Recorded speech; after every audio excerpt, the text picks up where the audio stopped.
स्वागत है आपका जी बिजनेस के बंधन म्यूचुअल फंड स्टूडियो में। नमस्कार, मैं हूं दीपांशु भंडारी और आप देख रहे हैं final trade.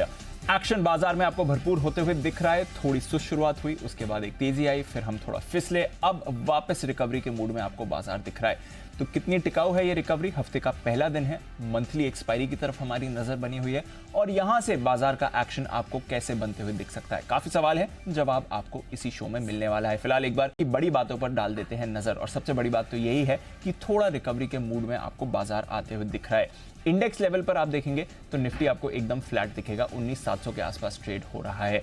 But Nifty bank पर रखिए नजर, 150 अंकों का उछाल इस समय आपको आते हुए दिख रहा है। 44,750 के ऊपर अब आपके लिए बैंक निफ्टी आ चुका है। इसके अलावा बजाज फाइनेंस, जबरदस्त तेजी आपको बजाज फाइनेंस में आती हुई दिख रही है। इक्विटी के जरिए फंड जुटाने की तैयारी में है। 5 अक्टूबर को होने वाली है बोर्ड बैठक। बजाज फिनसर्व पर भी रखिए नजर और आज सुबह of course stock of the day में भी इसके बारे में बात की गई थी। इसके अलावा ब्रॉडर मार्केट पर रखिए नजर। आज मिड कैप स्मॉल कैप में वॉलेटिलिटी आपको भरपूर आते हुए दिख रही है। सुबह नरमी दिखी थी, उसके बाद आई है बड़ी रिकवरी और इस समय 1/4% ऊपर आपको मिड और स्मॉल कैप दोनों दिख रहे हैं। तो 2 दिनों की गिरावट के बाद एक रिबाउंड आपको ब्रॉडर मार्केट में भी आते हुए दिख रहा है। अमेरिकी फ्यूचर्स की बात करें, डाउ फ्यूचर्स एकदम सपाट है इस समय। यूरोप के बाजार में थोड़ी नरमी है, कुछ ज्यादा खास एक्शन वहां से नहीं हो रहा है। बट पिछले हफ्ते पूरा हफ्ता हमने देखा था ग्लोबल मार्केट्स ने बाजार का मूड माहौल बिगाड़ा था। क्या इस हफ्ते रिकवरी के हैं आसार? उस पर है हमारी नजर। हमारे बाजार तो स्टेबल हैं, थोड़ा stock specific, sector specific action आपको आते हुए दिख रहा है। तो चलिए समझते, पहला ही दिन है ट्रेडिंग हफ्ते का। Anil ji, good afternoon sir. Very good afternoon. अब तो थोड़ा वेरी गुड आफ्टरनून वाले आसार आ रहे हैं इस समय मार्केट। नहीं, सॉरी, गुड आफ्टरनून ही रह गया। थोड़ी देर पहले वेरी गुड आफ्टरनून था। थोड़ा स्टॉक्स देखिए सर ब्रॉडर मार्केट में। स्टॉक्स में तो मजा है दीपा, और वैसे देखा जाए तो ब्रॉडर मार्केट भी बुरे नहीं है। और आज जो कुछ हो रहा है ना वो बड़ा काम का है। काम का इस लिहाज से कि देखिए, जो आज हो रहा है वो नहीं होगा तो फिर जो आप चाहते हैं वो होगा नहीं। Right, true. मतलब आज क्या हो रहा है? आज हो रही है वॉलेटिलिटी, उतार चढ़ाव। एक तरफा गिरने के बाद अगर आप थोड़े वोलेटाइल नहीं होंगे, एक पर्टिकुलर लेवल पर आने के बाद बायर्स और ट्रेडर सेलर्स दोनों एग्रेसिव नहीं होंगे, जिसको बेचना है उसको बड़ा जोर से बेचना, बेचो बेचो बेचो, और जिसको खरीदना है वो भी कि नहीं ये सही लेवल है मुझे तो लेना है। तो पहली बार स्क्रीन पे बाइंग दिखी है इतने दिनों बाद, 4-5 दिनों के अच्छे खासे करेक्शन के बाद फर्स्ट टाइम बाइंग दिखी है। करेक्ट। सो कई मतलब आज कोई है ना, खरीदने वाला भी जिंदा हुआ है।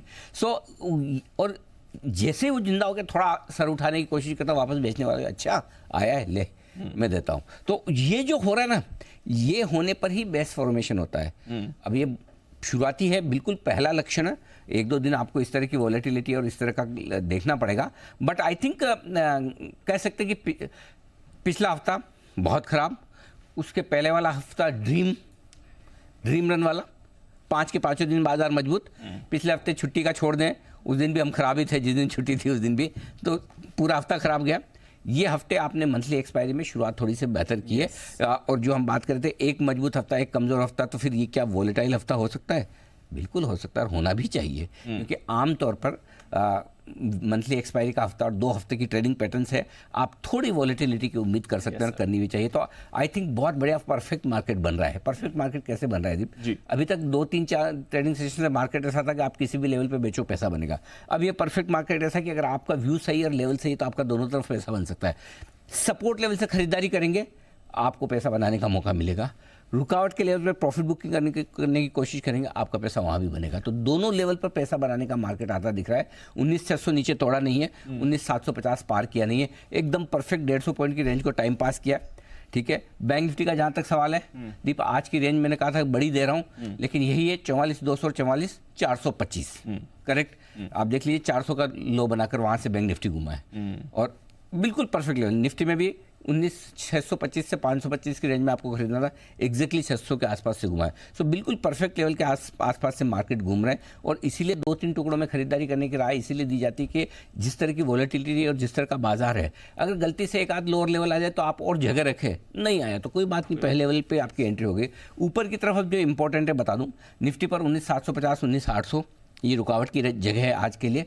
बैंक निफ्टी पर 45,000 के आसपास की जगह हमने बताई थी, 44,936 का हाई बनाया है। वापस से 44,950 45,000 पहुंचेगा, वहाँ रुकावट आएगी। 45,000 के ऊपर बढ़िया तेजी बनेगी, 19,900 के ऊपर बढ़िया तेजी बनेगी। ये आपके लिए निफ्टी और बैंक निफ्टी के लेवल से। Got it sir. चलिए, तो ये हैं सारे लेवल्स और इस समय थोड़े बढ़िया मूड माहौल हो रहे हैं। इंडेक्स के अलावा थोड़ा ब्रॉडर मार्केट पर भी रखिए नज़र, स्टॉक्स पर भी रखिए नज़र। आइए बात करते हैं कुशल और नुपुर के साथ भी, वो बता रहे हैं हमें कुछ इंपॉर्टेंट इवेंट्स और साथ ही आज की खबरें भी। कुशल, गुड आफ्टरनून, बताएं इवेंट्स कौन से हैं important? Good afternoon Deepa. Important events में आज कैश स्पेस से विष्णु प्रकाश शार्पुलिया इसका नंबर्स आने वाला है। रत्नवीर प्रिसिजन के नंबर्स ऑलरेडी आ चुके हैं। साथ ही स्ट्राइड्स फार्मा साइंस है, यहाँ पर सीडीएमओ बिजनेस को लेकर कंपनी की बोर्ड बैठक है। साथ ही शीला फोम्स है, यहाँ पर QIP के इशू प्राइस को लेकर कंपनी बोर्ड मीटिंग करेगी, तो यहाँ पर फाइनल जो इशू प्राइस है वो कंपनी डिसाइड करते हुए नजर आएगी। L&T इसका बायबैक बंद हो जाएगा। जहां तक कल का सवाल है उसमें नुवामा वेल्थ मैनेजमेंट BSE और NSE पर लिस्ट हो जाएगा। रत्नवीर प्रिसिजन इंजीनियरिंग यहाँ पर ट्रेड फॉर ट्रेड सेगमेंट से रोलिंग सेगमेंट में ट्रांसफर होगा। मनोज वैभव जेम्स एंड ज्वेलर्स, इसका IPO बंद हो जाएगा। और US के लिहाज से जो सितंबर महीने का कंज्यूमर कॉन्फिडेंस आंकड़ा है वो भी आपके सामने आएगा।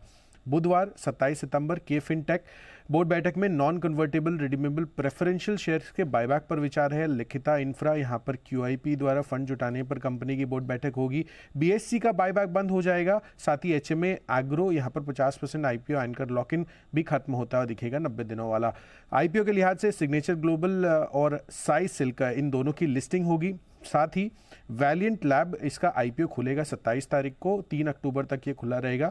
इशू साइज कुल मिलाकर 152 करोड़ रुपए का है। और JSW इंफ्रा और अपडेटर सर्विसेज, ये दोनों IPO जो आज खुले हैं ये बंद होते हुए नजर आएंगे 27 तारीख को। और वर्ल्ड टूरिज्म डे भी ऑफकोर्स, और भारत बनाम ऑस्ट्रेलिया का तो जो तीसरा ODI है वो भी आपको शुरू होता हुआ दिखेगा 27 तारीख से। कहाँ पे? राजकोट। Very nice. ओके, और एक मैच आज है जिसका आपने बताया नहीं ट्रिगर में, आज भी तो है क्रिकेट में। हाँ, आज तो बड़ा दिन है। भारत पाक ऑस्ट्रेलिया का तो कोई बड़ी बात ही नहीं है, वैसे जीती हुई सीरीज है नंबर 1 2-0 से। हाँ, तो आज गोल्ड के लिए है एशिया। मतलब अब आपको पता ही नहीं मैच किसका है, तो फिर अब मैं क्या पूछूं, आगे वाला सवाल बचिए आप। मुझे लगता है कि ये कुशल ने जानबूझ के स्ट्रेटजी बनाई है क्या कि ट्रिगर ही मत बताओ, जैसे ट्रिगर अब समझो सवाल ही नहीं। अच्छा, पता है आप किसके बीच में मैच नहीं ना? सर ऑनेस्टली नहीं पता। हाँ, ओके, नूपुर को पता है, इंडिया श्रीलंका, नूपुर को सब पता है। अच्छा नूपुर बताइए, श्रीलंका के कैप्टन का नाम बताइए। ऐसा कोई लेडी होगी क्योंकि वुमेन्स मैच है। What research. गजब, ये तो गजब कर दिया। कुशल आपसे बहुत आगे निकल गए, इनको पता है कि महिला क्रिकेट टीम की कप्तान कोई न कोई लेडी होगी। जी बताइए खबरों वाले शेयर। बिल्कुल सर, IPO का सीजन है तो JSW इंफ्रा जहाँ पे अभी तक करीबन 20% का सब्सक्रिप्शन आते हुए दिखा है। रिटेल की बात करें तो यहाँ पे 86% का सब्सक्रिप्शन आपको आते हुए नजर आया। अपडेटर सर्विसेज यहाँ पे देखें तो अब तक सिर्फ ये जो है 4% तक बढ़ता हुआ नजर आ रहा है। और रिटेल में देखें तो आपको 19% का सब्सक्रिप्शन दिखेगा। मनोज वैभव जेम्स एंड ज्वेलरी का IPO यहाँ पे अभी तक 40% का सब्सक्रिप्शन आ चुका है। रिटेल में देखेंगे तो 54% सब्सक्राइब हुआ है। और NII में भी देखें तो 23% का सब्सक्रिप्शन अभी तक आते हुए नजर आया। खबरों में सबसे पहले NSE जो है वो मार्केट रेगुलेटर सेबी को जो प्रस्ताव रखा है कारोबारी सेशन में घंटे बढ़ाने की जो तैयारी है उसके चलते FNO के लिए दूसरा सेशन जो होगा 6 से 9 बजे तक PM के बीच प्रस्ताव रखा गया है। तो यहाँ पे रहने वाली नज़र एक्साइड इंडस्ट्रीज, जहाँ पे कोटक महिंद्रा म्यूचुअल फंड ने अपनी हिस्सेदारी बढ़ाई है कंपनी में। जो हिस्सेदारी है 4.99% से अब बढ़ाकर 5.03% कर दिया। तो एक्साइज इंडस्ट्रीज भी आज फोकस में। कोफोर जो न्यूजेन सॉफ्टवेयर पर भी रखनी है नज़र, क्योंकि कंपनी ने न्यूजेन सॉफ्टवेयर के साथ अपने करार को जो है वो बढ़ा दिया। Transformative insurance life cycle management solution से ये जुड़ा कारोबार है और इसके से जुड़ा हुआ ये करार है, तो यहाँ पर भी रहेगी नज़र। एल्केम लैब जहाँ पे पॉजिटिव न्यूज़ आती हुई देखिए, एंटी फंगल दवा के लिए कंपनी ने करार किया है। बायोसर्जन के साथ लाइसेंसिंग करार कंपनी ने किया है, तो यहाँ पर भी रखनी है नज़र। TCS जहाँ पर स्टैंडर्ड बैंक ग्रुप के साथ जो करार ऑलरेडी है कंपनी का, उसके जो टर्म्स है वो बढ़ा दिए गए, जो टेन्योर है वो बढ़ा दिया गया है, तो पॉजिटिव न्यूज़ है TCS के लिए भी। हीरो मोटो जहाँ पे करिश्मा XMR की जो कीमतें हैं वो बढ़ा दी गई है, 1 अक्टूबर से लागू होगी। कीमत जो पहले 1.73 लाख थी वो अब बढ़कर 1.8 लाख रुपीज़ हो चुकी है, तो ये स्टॉक भी आज फोकस में। और काफ़ी सारी बल्क डील भी है। उसके पहले इंडियन मेटल्स जहाँ पे उत्कल सी कोल माइंस के लिए कंपनी को मुआवजा मिलता हुआ नजर आ रहा है, 417 करोड़ का बड़ा अमाउंट है, तो पॉजिटिव न्यूज़ है यहाँ पर भी कंपनी के लिए। इक्विटा स्मॉल फाइनेंस बैंक देखेंगे तो यहाँ पे आपको सुबह से काफ़ी सारे सौदे होते हुए दिखे, 30 लाख शेयर्स के इक्विटी एक्सचेंज हुए। फेडरल बैंक यहाँ पे 11 लाख शेयर के इक्विटी एक्सचेंज सुबह से होते हुए नजर आया। डेल्टा कॉप में देखें तो 5% का इक्विटी एक्सचेंज यहाँ पर भी हुआ है। EMI, NHPC, IRB इंफ्रा और बलरामपुर चीनी भी देखें तो यहाँ पर भी 10 से करीबन 90 लाख के शेयर्स के इक्विटी एक्सचेंज होते हुए सुबह से नजर आए हैं। ओके, तो ये है ढेर सारे खबरें जिनके दम पर आज है एक्शन। और एक खबर आज सुबह हमने आपको दी भी कि अब कैसे अब ट्रेडिंग टाइम बढ़ने की तैयारी में, और उसी पर आइए NSE के टॉप मैनेजमेंट की बात हम आपको सुनाएंगे थोड़ी देर में कि किस तरह से ट्रेडिंग टाइम बढ़ाने की बातचीत हो रही है। लेकिन उससे पहले मेहमानों का किया जाए स्वागत। वागले साहब, सुमित जी और सिद्धार्थ जी तीनों हमारे साथ हैं तैयार। आइए बिगुल, सबसे पहले ये सिद्धार्थ जी, ये ऐसे कलर कहाँ से लेके आते हैं? एक मिनट, फुल स्क्रीन पे सिर्फ सिद्धार्थ जी को दिखाओ, जरा सिद्धार्थ जी को दिखाइए। सुमित जी, आपने सिद्धार्थ जी के कोट का कलर देखा? अनिल जी, बहुत ही एकदम तड़क भड़क एकदम जोरदार कलर है। Can you carry such kind of colours?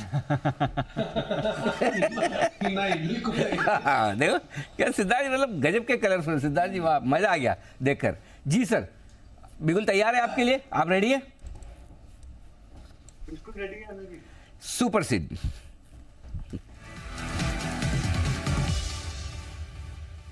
बताएं सर।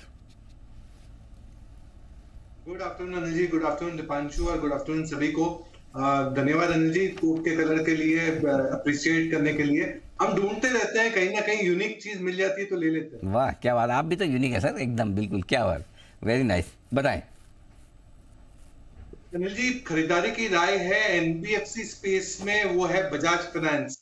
बजाज फाइनेंस मुझे बहुत मजबूत लग रहा है। यहाँ से शॉर्ट टर्म टारगेट रखना है 8,000 रुपए का, 8,000 का, और लॉन्ग टर्म टारगेट रखना है 9650। मेरे हिसाब से बाजार में सबसे हाईएस्ट टारगेट होंगे 9650 के। फंड रेजिंग के प्लान है, 5 अक्टूबर में बोर्ड मीटिंग है, QIP या प्रेफरेंशियल के तरफ द्वारा फंड रेजिंग होगी, और ये जो फंड रेजिंग है ये नेक्स्ट ग्रोथ को फ्यूल करेगी। AUM ग्रोथ जो हमने पिछले समय में देखा 32% का, इस साल में FY24 में गाइडेंस कंपनी दे रही है 29 से 31% का CAGR growth. Healthy loan growth है, हाई निम्स है, नेट इंटरेस्ट मार्जिन और स्टेडी एसेट क्वालिटी है।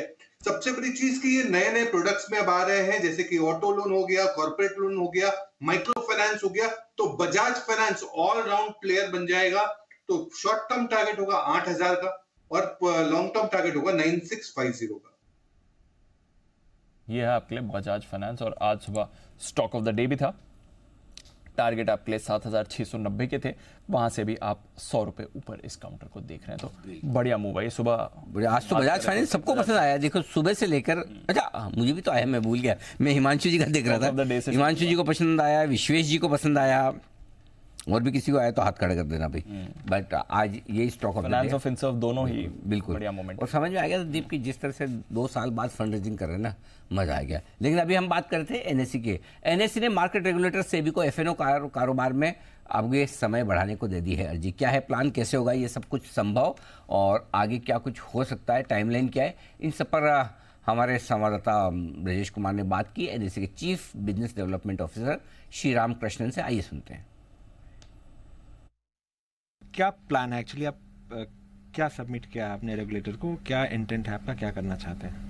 रेगुलेटर्स ने परमिशन दिया है एक्सचेंजेस को इन जनरल कि हम लोग 11:55 तक एक्सटेंड कर सकते हैं। तो जनरल एनेबलमेंट है सेबी से फ्यूचर्स एंड ऑप्शंस के लिए अगर एक्सटेंड करना है बिजनेस टाइम तो।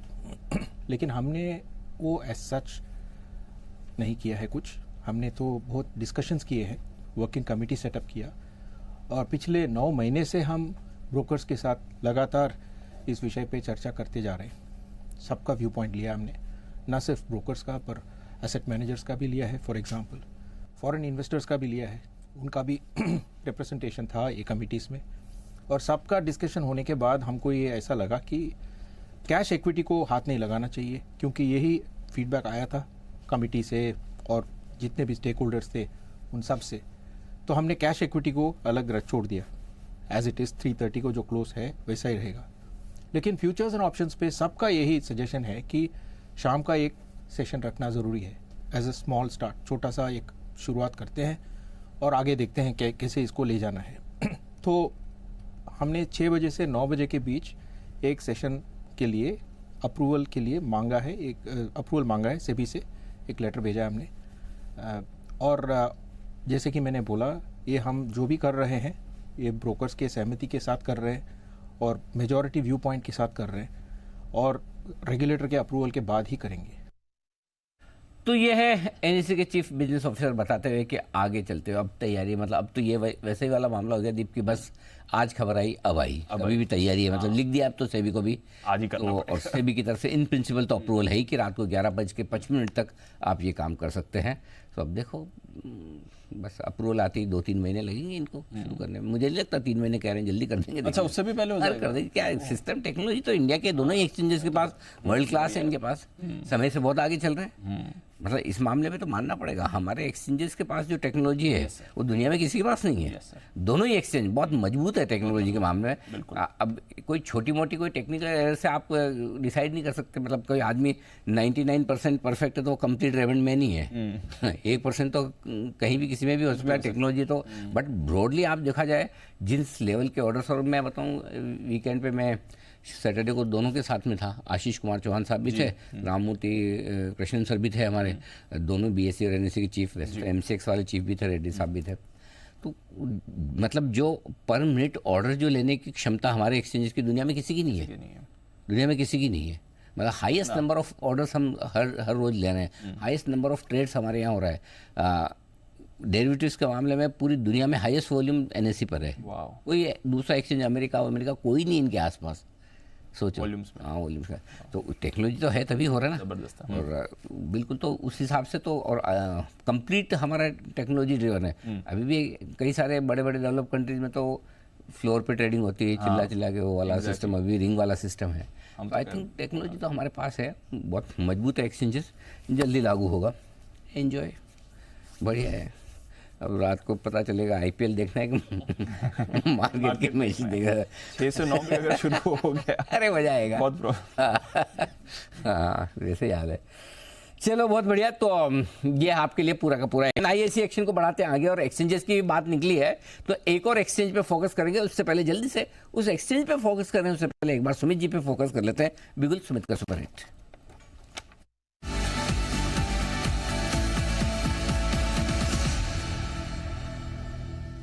फरमाएं। अनिल जी, आईटी सेक्टर में थोड़ा दबाव देखने को मिल रहा है। तो जो स्टॉक मेरे रडार पे है सेल साइड का, वो आईटी सेक्टर का है। उसका अभी भाव चल रहा है 413 रुपए 50 पैसे, 414 रुपए, 414 का अभी भाव है। स्टॉक का नाम है विप्रो। विप्रो के अंदर वैसे भी दबाव देखने को मिल रहा है। पिछले 5-6 दिनों से विप्रो ऊपरी लेवल से कंटिन्यूसली सेलिंग दिखा रहा है, और आज भी विप्रो के अंदर सेलिंग प्रेशर देखने को मिल रहा है। कल के लो के नीचे तो ये ट्रेड कर ही रहा है, यहां से और नीचे के लेवल विप्रो में देखने को मिल सकते हैं। यहाँ पे सीएमबी पे बिकॉली करें 424 425, ये स्टॉक का ऊपर में रेजिस्टेंस है, तो 425 का स्टॉप लॉस लगा के विप्रो में बिकॉली करके चलने का सलाह रहेगा। नीचे में जो टारगेट देखने को मिल सकते हैं 404, ये इसका पहला टारगेट होगा। 400 रुपया, ये इसका दूसरा टारगेट होगा। 1 से 2 दिनों के लिए विप्रो में बिकॉली करें 425 के स्टॉप लॉस से 405 और 400 ये लेवल नीचे में देखने को मिल सकते हैं विप्रो में। ओके, विप्रो यहां पर सेल कॉल आ रहा है सुमित जी की तरफ से। आइए एक बिल्कुल वागले साहब के लिए भी, वागले का वर्ड है।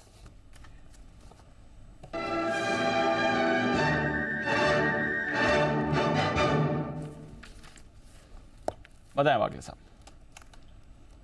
Deepanshu, good afternoon. Anil ji, good afternoon. Bye करके चलना है ट्रेंड में।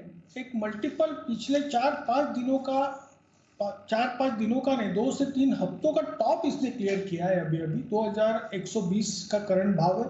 मुझे लगता है ये 2200 तक जाने के लिए तैयार है। आपको 1 से 2 दिनों में ये मूव आ सकती है, लगभग 80 रुपए की। आपका स्टॉप लॉस 30 रुपए नीचे होना चाहिए। 20892090 का आपका स्टॉप लॉस होना चाहिए। 20 रुपए के रिस्क, 80 रुपए का रिवॉर्ड। टाइम फ्रेम 1 से 2 दिन। चलिए करें खरीदारी ट्रेंड में, ये राय आपके लिए वागले साहब की तरफ से। आइए एक्सचेंजेस की बात हम कर रहे थे, और एक एक्सचेंज आज जबरदस्त सुर्खियों में, और वो है एमसीएक्स। क्यों है एमसीएक्स में जबरदस्त तेजी? इसकी वजह बताने के लिए एमसीएक्स को क्लोजली ट्रैक करने वाले और एमसीएक्स पे और होने वाले हर एक ट्रेड को ट्रैक करने वाले हमारे कमोडिटी एडिटर मृत्युंजय जहाँ हमारे साथ हैं इस वक्त। मृत्युंजय, सबसे पहले तो वहाँ तो मैंने फिजिकल दी थी बधाई, लेकिन एक बार फिर से CPI में जो सम्मान मिला उसके लिए आपको भी सर बधाई बहुत बिल्कुल। बहुत। क्योंकि लार्जेस्ट एक्सचेंज का अवार्ड मिला है सर, मतलब लार्जेस्ट बिजनेस चैनल का अवार्ड मिला है हमें, मतलब सारे चैनल। लार्जेस्ट बिजनेस चैनल तभी बनता है जब कमोडिटी और इक्विटी दोनों का कवरेज जबरदस्त और दोनों में बढ़ा। तो हमारे दोनों ही वो कहना है इंजन एक साथ डबल इंजन वाली सरकार रही है वैसा है। कमोडिटी और इक्विटी दोनों ही मजबूती से कर रहे हैं। जी बताएं, MCX में बड़ा एक्शन होता हुआ दिख रहा है, क्या वजह है, क्या आप सुन रहे हैं? खबर सर अच्छी खबर है MCX के लिहाज से। खबर यह है कि लंबे समय के बाद अब नए जो ट्रेडिंग प्लेटफॉर्म है उस पर MCX शिफ्ट हो सकता है। वो भी बहुत दूर की बात नहीं है, अगले हफ्ते ही ये शिफ्टिंग हो सकती है, ये हमें सोर्स बता रहे हैं। और जो अभी मॉक ड्रिल हुई है पिछले कुछ दिनों में, जो मॉक ट्रेडिंग हुई है उसमें कामयाबी रही है ट्रेडिंग में, और शनिवार को भी एक मॉक ट्रेडिंग हुई थी जो हमारे सूत्र बता रहे हैं कि ये ट्रेडिंग भी कामयाब रही है, सक्सेस रही है। तो अब इस बात की उम्मीद बढ़ गई है कि अगले हफ्ते से नए ट्रेडिंग प्लेटफॉर्म पर MCX का कामकाज शिफ्ट हो जाए। छोटे मोटे रेगुलेटरी अप्रूवल बाकी है, लेकिन उसके मिलने की संभावना भी तेज है। तो इस बात की उम्मीद की जा रही है कि अगले हफ्ते से नए ट्रेडिंग प्लेटफॉर्म जो कि TCS का होगा उस पर यह ट्रेडिंग शिफ्ट हो सकती है। अब तक 63 मून्स की टेक्नोलॉजी पर ये ट्रेडिंग हो रही है और कई बार ये एक्सटेंशन मिल चुका है MCX को। और ये जो 63 मून के साथ जो उनकी डील है पहली बार सितंबर 2014 में हुई थी और 2022 तक के लिए करार हुआ था, लेकिन 2022 तक MCX नई टेक्नोलॉजी पर शिफ्ट नहीं हो पाया, लिहाजा उसके बाद कई सारे एक्सटेंशन मिले। और जो आखिरी एक्सटेंशन है वो इसी साल जुलाई में मिला था कि इस दिसंबर तक के लिए मिला था। लेकिन अब इस बात की उम्मीद है कि अगले हफ्ते नए ट्रेडिंग प्लेटफॉर्म पर MCX का कामकाज शिफ्ट होने की संभावना बढ़ गई है सर। ओके, तो इस बार उम्मीद है कि फाइनली TCS के साथ जो प्लेटफॉर्म डेवलप किया है वो अब शुरू हो जाएगा। 63 मून्स के साथ जो था प्लेटफॉर्म उससे अब TCS की तरफ जा रहा है। तो ये 1 अक्टूबर से शिफ्ट होने की बात है या फिर कुछ अभी भी कोई चीज़ें बाकी है कि या लगभग फाइनल स्टेज? एक्सचेंज ने जो एक कम्युनिकेशन किया है उसमें तो उन्होंने कहा कि सितंबर के आखिर में ही हम ऑलमोस्ट रेडी हैं और हम हो जाएंगे शिफ्ट। तो मॉक ट्रेडिंग वगैरह भी तो करनी पड़ती है। वो कर रहे हैं, वो सक्सेस। जो अभी लेटेस्ट इन्फॉर्मेशन है कि जो इस वीकेंड पे मॉक ट्रेडिंग हुई है वो सक्सेस रही है। अच्छा, इस वीकेंड हो गई? उसमें कोई ग्लिच नहीं आया है। अच्छा। वो सक्सेस रही है। ओके। और चूंकि लॉन्ग वीकेंड है तो 1-2 को छुट्टी है, 3 अक्टूबर से हम ये मान के चल सकते हैं कि संभवतः ये हो जाना चाहिए। बिल्कुल ठीक बात है, परफेक्ट है। तो ये कुछ ना कुछ चलो एक्शन बढ़िया होता हुआ दिख रहा है। तो MCX के लिए ये बढ़िया खबर आती हुई दिख रही है। यही वजह कि एक्सचेंज आज MCX का स्टॉक बड़ी मजबूती के साथ तेज दौड़ लगाता हुआ आपको नजर आएगा। एक बार जरा इसके चार्ट पर राय ली जाए कुणाल जी से भी। कुणाल जी, कष्ट करें MCX के चार्ट देखने का।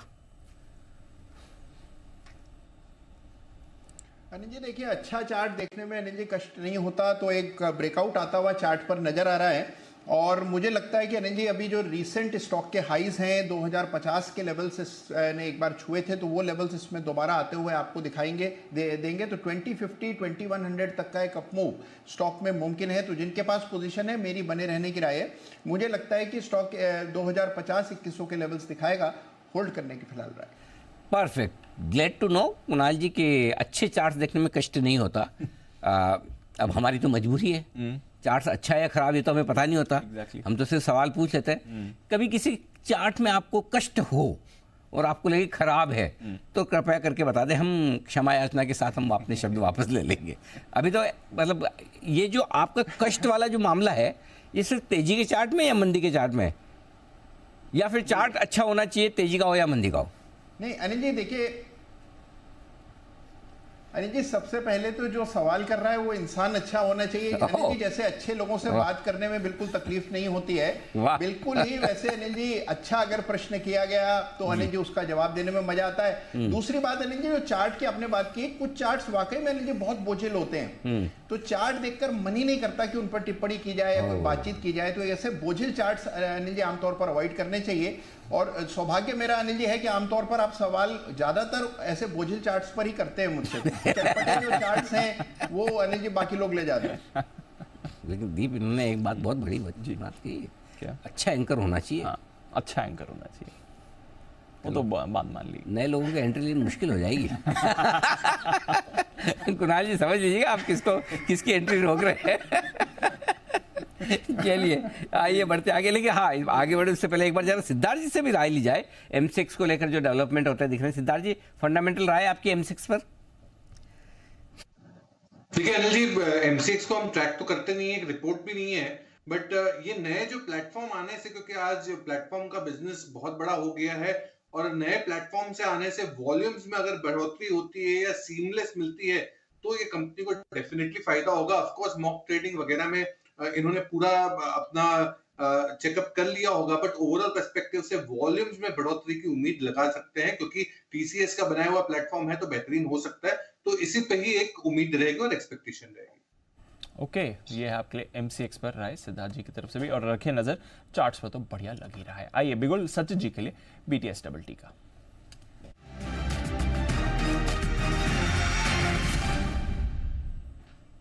गुड आफ्टरनून सचिन जी, बताएं sir. Good afternoon Deepanshu, good afternoon Anil ji. यहाँ पर वीकनेस अभी भी बरकरार है डॉक्टर रेड्डीज के चार्ट्स पे, एंड जिस तरीके से फ्रेश यहाँ पर ब्रेकडाउन हुआ है 5500 के नीचे एंड पोजिशनिंग जैसे हो रही है, मुझे लग रहा है और 125 पॉइंट की यहाँ पर मंदी हो सकती है। तो लगभग 360 के नेक्स्ट टारगेट के लिए मुझे लग रहा है अभी भी यहाँ पर फ्रेश शॉर्ट पोजीशंस ऐड किए जा सकते हैं। ट्रेडिंग के लिहाज से स्टॉप लॉस यहाँ से लगभग अराउंड 5485 के आसपास प्लेस किया जा सकता है। इंट्राडे में मुझे लग रहा है लगभग अराउंड 5400 का स्विंग बन सकेगा, बट पोजिशनली मुझे लग रहा है 5360 तक ये पर्टिकुलर मोमेंटम एक्सटेंड होना चाहिए। राय आपके लिए डॉक्टर रेड्डीज पर 70 रुपए कमजोर आज के सेशन में। आइए बढ़ते आगे, और बिल्कुल अब है सचिन जी के लिए बीटीएस डबल टी वाला।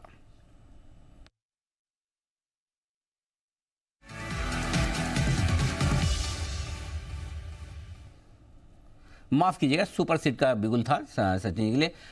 बताएं सर, सॉरी सिद्धार्थ जी, बताएं सर।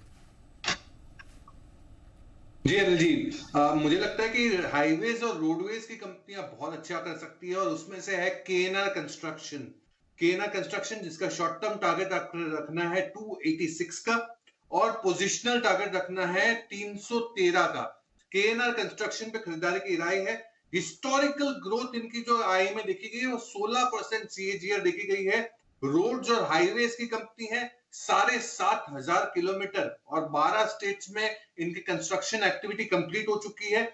4 से 5,000 करोड़ का ऑर्डर बुक इसी साल मिल सकता है FY24 में, और इरिगेशन प्रोजेक्ट्स में काफी अग्रेसिवली बिड कर रही है कंपनी। तो हम मानते हैं कि सेकंड क्वार्टर ऑनवर्ड्स इरिगेशन के प्रोजेक्ट्स इनके बहुत जोरदार इनके ऑर्डर बुक में आ सकते हैं। जो सरकार central government 10 lakh crore, state government 8 lakh crore का जो केपेक्स कर रही है उसका बहुत बड़ा बेनिफिशियरी रोड्स एंड हाईवेज रहेगा, यानी कि केएनआर कंस्ट्रक्शन। 286 का शॉर्ट टर्म टारगेट, 313 का पोजिशनल टारगेट। ओके, तो 286 और फिर 313 के टारगेट्स के लिए यहां पर कर सकते हैं खरीदारी। आज सुबह से थोड़ा बजिंग भी है ये काउंटर, और सिद्धार्थ जी के रेडार पर भी है। एक और बिगुल सचिन जी के लिए भी बीटीएस डबल टी का।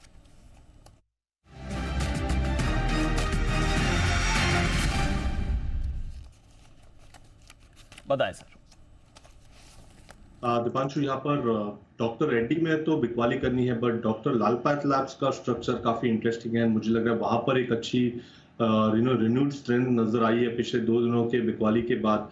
जिस तरीके से इसने 2400 के लेवल को अभी निकाला है, एंड ओवरऑल अगर इसके शॉर्ट टर्म एवरेजेस देखें तो वहां पर एक पॉजिटिव कन्वर्जेंस है। तो मुझे लग रहा है आगे जाके ये पर्टिकुलर मूव 2500 तक एक्सटेंड होनी चाहिए। तो यहाँ पर डॉक्टर लाल पैथलैब्स में खरीदारी करने की सलाह होगी, एंड स्टॉप लॉस मुझे लग रहा है लगभग अराउंड 2365 के आसपास फिलहाल प्लेस किया जा सकता है। जैसे ही ये स्टॉक 2420 ये लेवल निकाल देता है तो आई थिंक फर्दर इसे ऊपर लिया जा सकता है। मुझे लग रहा है इमीडिएट बेसिस पे तो 2440 का स्विंग बनेगा, बट पोजिशनली मुझे लग रहा है लगभग यहाँ पर 2500 तक की हेडरूम अवेलेबल है। तो खरीदारी करनी है डॉक्टर लाल पैथलैब्स के फ्यूचर्स में भी। डॉक्टर लाल खरीदारी करिए, एक बेचना है डॉक्टर रेड्डीज, दूसरा खरीदना है डॉक्टर लाल। ये है सचिन जी की राय आपके लिए। दोनों डॉक्टर पे अलग अलग राय। ओके, एक डॉक्टर स्ट्रॉन्ग है, एक दूसरा डायग्नोज करता है, दूसरा दवा देता है। डायग्नोज वाला खरीदिए, दवा देने वाले को बेचिए। ये लिए बढ़िया है जी। कुछ ही देर में सेरी साहब भी जुड़ेंगे हमारे साथ और लेंगे सेरी साहब की भी पिक्स। उससे पहले एक स्टॉक जहां पर नजर रखनी है, पीएनबी। वैसे तो वायदा कारोबार के बैन में है, बट बढ़िया मूव इस पर आती हुई दिख रही है। 3-3.5% आज बैन से बाहर है, इनफैक्ट सॉरी अब बैन में नहीं है, 3% ऊपर है, डेज हाई पर ट्रेड कर रहा है। एक बार जरा वागले साहब से राय भी ली जाए। वागले साहब जरा देखें सर पीएनबी का चार्ट। दीपांशु अगर पूछ रहे तो बिल्कुल ही बजवा दीजिए। माफ कीजिएगा वागले साहब। मैंने कहा बिगुल बजवा दीजिए। हाँ, बिगुल बजवा दे। आइए बिगुल वागले साहब के लिए, वागले का वंडर।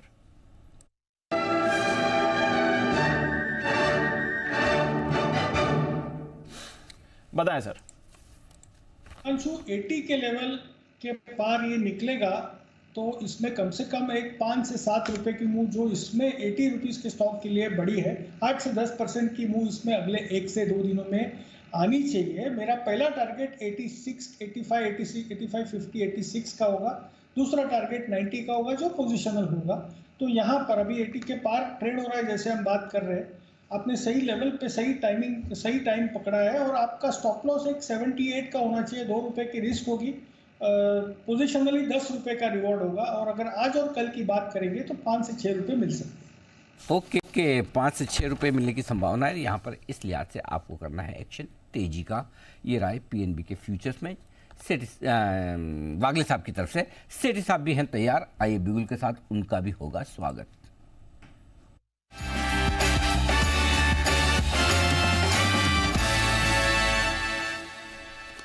सेठी साहब सुस्वागतम, बताएं सर क्या है इरादा? Good afternoon Anil ji, good afternoon Deepanshu. Anil ji, 2 stocks cash market के जिनमें खरीदारी करने की सलाह। 2 हैं तो पहला बताओ सर फिर आप। हाँ बिल्कुल अनिल जी, जो आज का पहला स्टॉक है एक ऑटो कंपोनेंट स्टॉक है। स्टॉक का नाम है रोलेक्स रिंग, जो अभी 2225 के लेवल पे है। 2300 के इसके शॉर्ट टर्म टारगेट है, 2190 का स्टॉप लॉस रखना है। ये भारत की एक लीडिंग फोर्जिंग कंपनी है और ये कंपनी ऑटो कंपोनेंट बनाती तो है ही है, और इसके अलावा इंडस्ट्रियल मशीनरी के लिए, विंड टर्बाइन के लिए और रेलवे के लिए भी कंपोनेंट बनाती है। और with in the auto sector सभी सेगमेंट जैसे पैसेंजर व्हीकल्स है, कमर्शियल व्हीकल्स, 2 व्हीलर सबको कैटर करती है। एक मार्की इनकी क्लाइंट लिस्ट है। क्लाइंट्स में टिम्पिन इंडिया है, शेफलर है, एसकेएफ है, इन सबको कैटर करती है। फिर 3 इनके मैन्युफैक्चरिंग प्लांट्स हैं और इस कंपनी का 46% के आसपास का जो रेवेन्यू है वो एक्सपोर्ट से आता है और 17 देशों में कंपनी एक्सपोर्ट करती है। कई सारे ऑटो कंपोनेंट और बेरिंग रिंग्स के लिए ये जानी जाती है और वहाँ पे इनका अच्छा खासा एक्सपोर्ट है। फंडामेंटली एक सॉलिड कंपनी है, बहुत अच्छी दर से कंपनी ग्रो कर रही है। फिर जो डेट लेवल से है वो भी काफी कम है, 0.11 का डेट इक्विटी रेशियो। वैल्यूएशन के लिहाज से विद इन द सेक्टर एक सस्ते वैल्यूएशन पे ट्रेड करने वाली कंपनी है। और एफआईडीएस भी अराउंड 35% स्टेक ओन करते हैं, जिसमें सभी नामी गिरामी फंड्स है, कोटक है, इन्वेस्टको, आईसीआईसीआई प्रूडेंशियल, डीएसपी, एचएसबीसी वगैरह इसमें इन्वेस्टेड है। मुझे लगता है इस स्टॉक को आप करंट लेवल्स पे खरीदना चाहिए। 2300 का शॉर्ट टर्म टारगेट, 2190 का। ये है रोलेक्स रिंग्स, खरीदें। ये रहा है पहला स्टॉक आपके लिए 2190 के स्टॉप लॉस के साथ। बताएं सर, ये सर साहब बनाते तो ऑटो कंपोनेंट्स, रोलेक्स घड़ियां तो नहीं बनाती? वो बनाती ना अनिल जी, हाँ। तो अभी भाव कुछ भी होता, क्योंकि रोलेक्स की घड़ियां आजकल अनिल जी मिलती नहीं है। हाँ, मतलब इतनी ज्यादा डिमांड में है कि 5-5 हजार स्क्वायर फुट के शोरूम में 3-4 मॉडल, 3-4 पीसेस होते हैं। इस तरह की स्कैर्सिटी चल रही है। हाँ, मैंने सुना 2-2 साल की, 3-3 साल की वेटिंग लिस्ट चल रही है घड़ी के लिए। बिल्कुल बिल्कुल अनिल जी। तो फिर तो भाव इसके 5 फिगर वाले होते हैं अनिल जी। मतलब समय तो दिखाते तो समय ही है और कुछ नहीं, समय नहीं दिखाते, वो स्टेटस दिखाते हैं अनिल जी। वैसे सारी घड़ियां समय दिखाती हैं और रोलेक्स की घड़ी ये दिखाती है आपका समय कैसा चल रहा है। फर्क है दोनों। चलिए, रोलेक्स रिंग्स ये है पहला स्टॉक जो सेठी साहब को है पसंद। आइए दूसरा स्टॉक भी जानते हैं, बताएं सर। अनिल जी, आपका जो दूसरा स्टॉक है, स्टॉक का नाम है रामको इंडस्ट्रीज, जो अभी 180 के लेवल पे ट्रेड कर रहा है। 195 के शॉर्ट टर्म टारगेट, 175 का स्टॉप लॉस। ये कंपनी भी एक लीडिंग कंपनी है बिल्डिंग मटेरियल सेगमेंट में। मेनली फाइबर सीमेंट शीट्स बनाती है। इसके अलावा कैल्शियम सिलिकेट बोर्ड्स में भी एक लीडिंग कंपनी है और ये जो कैल्शियम सिलिकेट बोर्ड्स है काफी पॉपुलर हो रहा है आजकल। और इनका एक जापान की कंपनी के साथ भी इसके लिए टाई अप है और विंड पावर भी है इनके पास अराउंड 16-17 मेगावाट का। बाकी फंडामेंटली एक सॉलिड कंपनी है। वैल्यूएशन के लिहाज से स्टॉक बहुत ही सस्ता है और अच्छे इसके ग्रोथ रेट है। ये अरामको ग्रुप की कंपनी है और वैल्यूएशन देखेंगे तो और भी सस्ती लगेगी, बिकॉज ये कंपनी रामको सीमेंट जो इनकी ग्रुप कंपनी है उसमें अराउंड 21.36% स्टेक ओन करती है, जिसकी आज मार्केट वैल्यू करीबन 4,500 करोड़ के आसपास है। जबकि इस कंपनी की आज की मार्केट कैप सिर्फ 1580-1600 करोड़ के आसपास ही है। तो इस तरह के डीप डिस्काउंट पे है। उसके अलावा अच्छा खासा एक बिल्डिंग मटेरियल का बिजनेस है। फंडामेंटल्स अच्छे हैं। मुझे लगता है इस स्टॉक को भी करंट लेवल्स पे खरीदना चाहिए for a target of 195, stop loss of 175। कोई इंडस्ट्रीज यहाँ पर करे खरीदारी 175 के स्टॉप लॉस के साथ, और ऊपर का टारगेट जो बनेगा 195 का बनेगा। ये है आपके लिए खरीदारी करने के लिए। दो stock, R for Rolex, R for Ramco, ये पसंद है। वी फॉर विकास सेठी आपको। ओके, आइए बढ़ते हैं आगे और स्ट्रेटेजी। बिल्कुल, आइए अंजी के 2:30 बजे की मार्केट स्ट्रेटेजी ली जाए।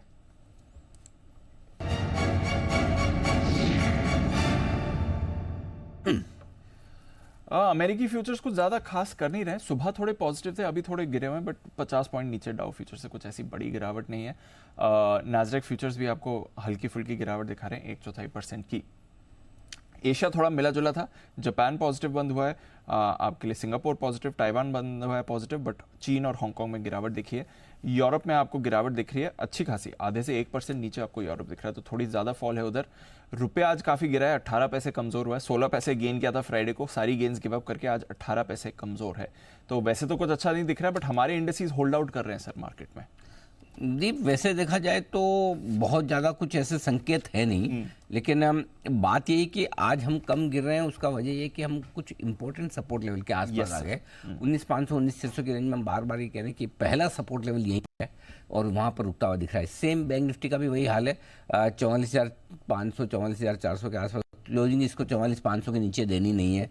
पिछले आप देखिए ना कितने 13-14 ट्रेडिंग सेशन हो गए दीप, जहाँ पर आप 44,500 के ऊपर बंद हो रहे हैं। एक मिनट बताऊँ मैं आपको, 11 सेशन से आप 44,500 के ऊपर बंद हो रहे हैं, 14 सेशन से 19,500 के ऊपर बंद हो रहे हैं। तो क्लोजिंग बेसिस पे ये दोनों ही लेवल होल्ड करने की कोशिश होती हुई दिख रही है। अब आइए जहाँ तक डेटा का सवाल है, डेटा में क्या है वो मैं आपको बता दूँ। पुट कॉल रेशियो आपका अभी भी कंफर्टेबल है, निफ्टी पे 0.94, बैंक निफ्टी पर 1.15, थोड़ा सा बेहतर हुआ है। सपोर्ट जो इमीडिएटली डेटा के लिहाज से है निफ्टी के लिए मेक और ब्रेक लेवल, वो है 19,700। अब इंटरेस्टिंग डेटा है दीप, 1 करोड़ 11 लाख शेयर है 19,700 के पुट पर, और 85 लाख शेयर हैं कॉल्स 19,700 पर, और इसीलिए 19,700 आपके लिए बड़ा मेक और ब्रेक लेवल है। आपको 3:30 बजे तक 19,700 के ऊपर टिकना जरूरी है अच्छी क्लोजिंग के लिए। 19,700 के नीचे हैं अगर वहाँ बंद हो रहे तो आप अच्छे नहीं हैं, ये मान के चले। 19,800 पार नहीं होगा, ये बात भी पक्की, 1.25 करोड़ शेयर वहाँ पर है। सो कहीं ना कहीं मुझे ऐसा लगता है कि जो क्लोजिंग है आपकी 19,700 725 के आसपास होनी चाहिए, ये अभी तक डेटा दिखा रहे हैं।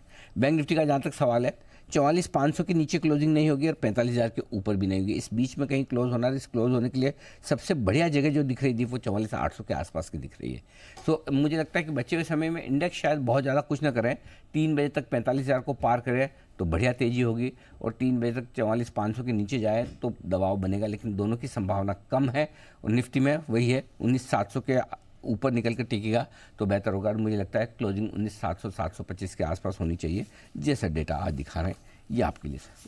लेकिन ब्रॉडर मार्केट में थोड़ा सा माहौल बेहतर है, हल्की फुल्की खरीदारी के संकेत हैं। तो अगर आपको बेचना है तो थोड़ा हायर लेवल का इंतजार करें, खरीदना है तो एकदम सपोर्ट लेवल पर आने दें। फॉर एग्जांपल खरीदना चाहते हैं 600 625 पे खरीदिए, बेचना चाहते हैं 725 750 के आसपास प्रॉफिट बुक करिए। ये स्ट्रेटजी रखेंगे तो ज़्यादा बढ़िया है जी। ठीक है, तो ये है आपके लिए अनिल जी की इस समय स्ट्रेटजी। आइए एक बिगुल सुमित जी के लिए भी, सुमित का सुपर हिट।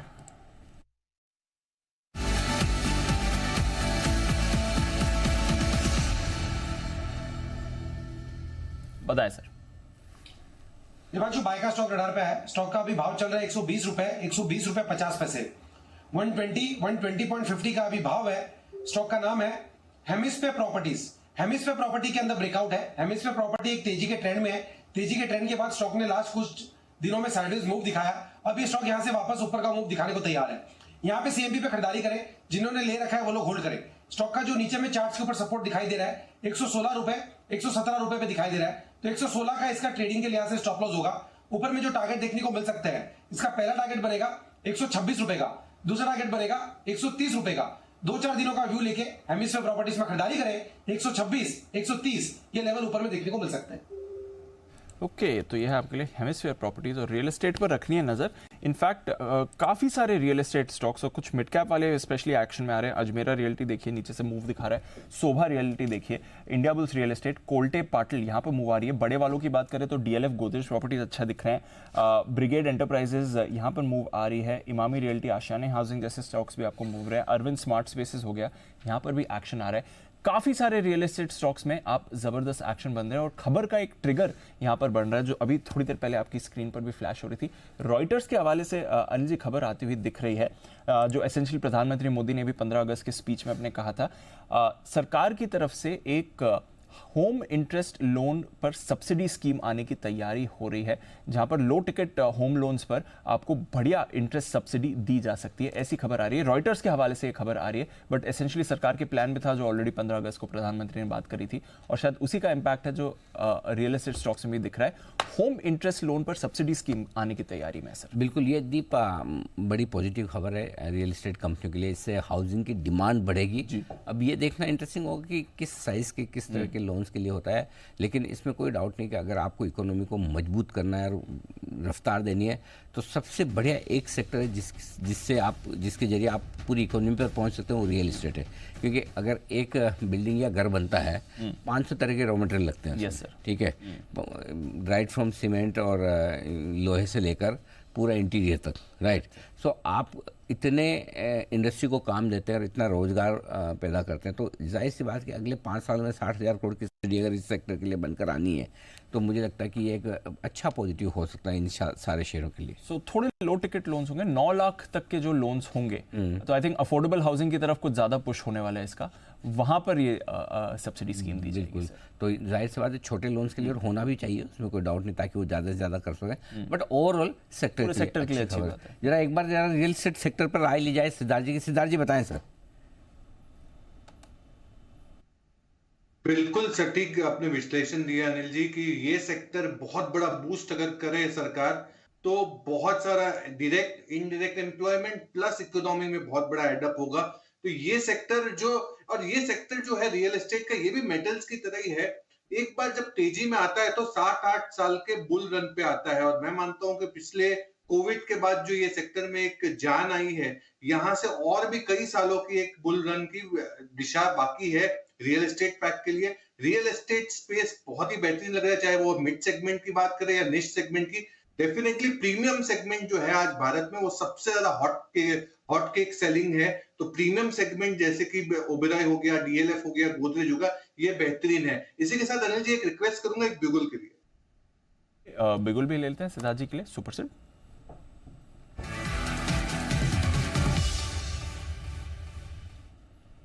बताएं सर। अनिल जी यही दीपांशु यही रियल एस्टेट की खबर से जुड़ी हुई कंपनी है और ये प्रोडक्ट जो है ये रियल एस्टेट में बहुत ही बेहतरीन लगता है और देश की मिट्टी से बनी हुई प्रोडक्ट है। ये है Kajaria ceramics. Kajaria ceramics vitrified tiles की कंपनी है और पहला टारगेट बता दूं, शॉर्ट टर्म टारगेट आपको रखना है कजरिया सेरेमिक्स में 1400 रुपए का, 1400 रुपीज का। लॉन्ग टर्म टारगेट रखना है 1640 का। विट्रिफाइड टाइल सेरेमिक्स की कंपनी है और 7th लार्जेस्ट बड़ी कंपनी है वर्ल्ड की विट्रिफाइड टाइल्स सेरेमिक्स की। 84.5 मिलियन स्क्वायर मीटर की कैपेसिटी है। आज एक्सपोर्ट डिमांड बहुत दमदार है। अगर देखा जाए तो रोबस्ट जो इनपुट प्राइसेस जो थोड़े से कमजोर है, जिसके कारण बहुत अच्छा ग्रोथ दिख रहा है। वॉल्यूम्स बेहतर हो सकते हैं कंपनी के, बिकॉज रियल एस्टेट में डिमांड बहुत जोरदार है। ओवरऑल पर्सपेक्टिव से कंपनी उम्मीद कर रही है कि वॉल्यूम्स 13 से 15% की ग्रोथ हो सकती है, इजाफा हो सकता है FY24 में। 14 to 16%, 14 से 16% कामकाजी मुनाफा और मार्जिन में बढ़ोतरी हो सकती है और प्रतिवर्ष 250 करोड़ का केपेक्स करने वाली है कजरिया सेरेमिक्स। देश की मिट्टी से बनी हुई tiles, vitrified tiles, target short term 1400 और लॉन्ग टर्म 1640। Okay, इस बीच एक और अच्छी खबर, आज सुबह की खबर की शुरुआत, सुबह हमने शुरुआत खबर की थी, जिस खबर के साथ की थी वो था गोल्ड। यस, और अब फिर से एक और गोल्ड की खबर आती दिख रही। भारतीय महिला क्रिकेट टीम ने गोल्ड मेडल जीता है एशियन गेम्स में, एशियाई खेलों में। और अभी बात ही कर रहे थे थोड़ी देर पहले, फाइनल श्रीलंका के साथ था और श्रीलंका को हराकर 19 रनों से हराकर भारतीय टीम ने जीता है गोल्ड मेडल। तो ये एक बड़ी खबर आती दिख रही है चीन से, जहाँ पर ये एशियन गेम्स हो रहे हैं और एशियाई खेलों में भारतीय टीम ने गोल्ड मेडल जीता है। बधाइयाँ बधाइयाँ बधाइयाँ। चीन में जाकर श्रीलंका को हराकर गोल्ड मेडल जीता है, बढ़िया है सर। रोमांचक मैच था बट टुवर्ड्स द एंड भारतीय टीम का पल्ला भारी था। एक आखिरी ओवर में 25 रन चाहिए थे श्रीलंका को जीतने के लिए, फिर हमारी टीम आराम से 19 रन से जीत गई है। तो 117 का हमने टारगेट सेट किया था उनके लिए, 97 फॉर 8 पर पारी खत्म हुई, 20 ओवर का जो गेम था ये। परफेक्ट। तो बहुत बहुत बधाई हमारी पूरी टीम को, भारतीय महिला टीम को, जिन्होंने ये बड़ा काम किया है और एक गोल्ड जीतना एशिया गेम में वाकई में बहुत बड़ी बात है। बहुत ही बेहतरीन परफॉर्मेंस ये आती हुई। तो दीप, ये बढ़िया चल रहा है क्रिकेट में, ये बढ़िया चल रहा है। Asia cup, Asian games, Indian men's team भी है अभी क्रिकेट में, और फिर वर्ल्ड कप। तो चारों एक साथ जीतने का सिलसिला जो है आगे बढ़ेगा, कंबाइंड जीतेंगे सर। आइए तब तक बढ़ते हम आगे, और एक बिग ब्रेकिंग आपकी स्क्रीन पर जो फ्लैश होती दिख रही है उस पर तरुण शर्मा हमारे संवाददाता दिल्ली से हमारे साथ कार्यक्रम में हो रहे हैं शामिल। आइए जानते हैं पेटीएम को लेकर क्या है बड़ी खबर उनके पास। तरुण बताएं। बिल्कुल सर, मैं बताना चाहूँगा कि पेटीएम के लिए एक अच्छी खबर हो सकती है, क्योंकि पेटीएम काफ़ी लंबे समय से इस लाइसेंस या ये कहें कि एफडीआई के अप्रूवल के लिए इंतज़ार कर रहा था। मैं अपने दर्शकों को बताना चाहूँगा कि 26 नवंबर 2022 को आरबीआई ने पेटीएम को कहा था कि जो अपना वो पेमेंट एग्रीगेटर कंपनी जो उन्होंने बनाई है, पेटीएम पेमेंट सर्विस लिमिटेड, उसकी जो उसको वो पेमेंट 197 से अलग करें, सेपरेट कंपनी बनाए, और उस सेपरेट कंपनी में जो 197 में जो इन्वेस्टमेंट आया हुआ है उसको post facto FDI approval government से ले, क्योंकि पेटीएम के अंदर आंट की होल्डिंग है। तो इस वजह से ये जो अप्रूवल है वो मिनिस्ट्री ऑफ होम अफेयर्स के पास गया था, क्योंकि चाइनीज़ रिलेशन है। इस वजह से जो भी कंपनीज चाइनीज़ रिलेटेड इन्वेस्टमेंट होती है वो मिनिस्ट्री ऑफ होम अफेयर्स उसको अप्रूव करता है। इस वजह से इस कंपनी को एफडीआई के पोस्ट फैक्टो अप्रूवल के लिए एमएचए के पास भेजा गया था। तो लेकिन अभी तक इनको अप्रूवल नहीं मिल पाया है, लेकिन कंपनी ने 15 सितंबर को वापस अपनी एप्लीकेशन फाइल करी है, और उस एप्लीकेशन फाइल में ये कहा है कि जो एंट की होल्डिंग जब पहले एप्लीकेशन फाइल करी गई थी तब करीबन 25% के आसपास थी, और जो अब घटकर 9.90% रह गई है, जो 10% से नीचे है। तो वो सिग्निफिकेंट बेनिफिशियरी ओनरशिप ओनर नहीं रह जाते हैं, तो आप हमारी एप्लीकेशन को कंसीडर कर लीजिए।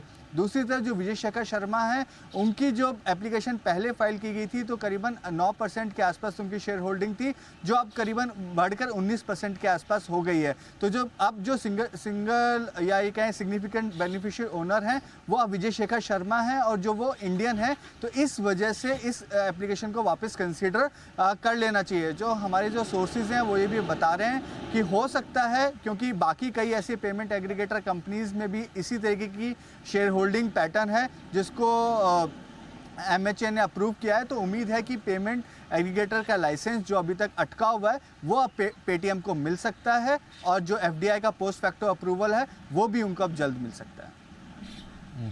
बड़ी खबर आ रही है पेटीएम के लिए सर, और खबर पर रिएक्शन भी देखिए, स्टॉक भी आपको मूव करते दिख रहा है।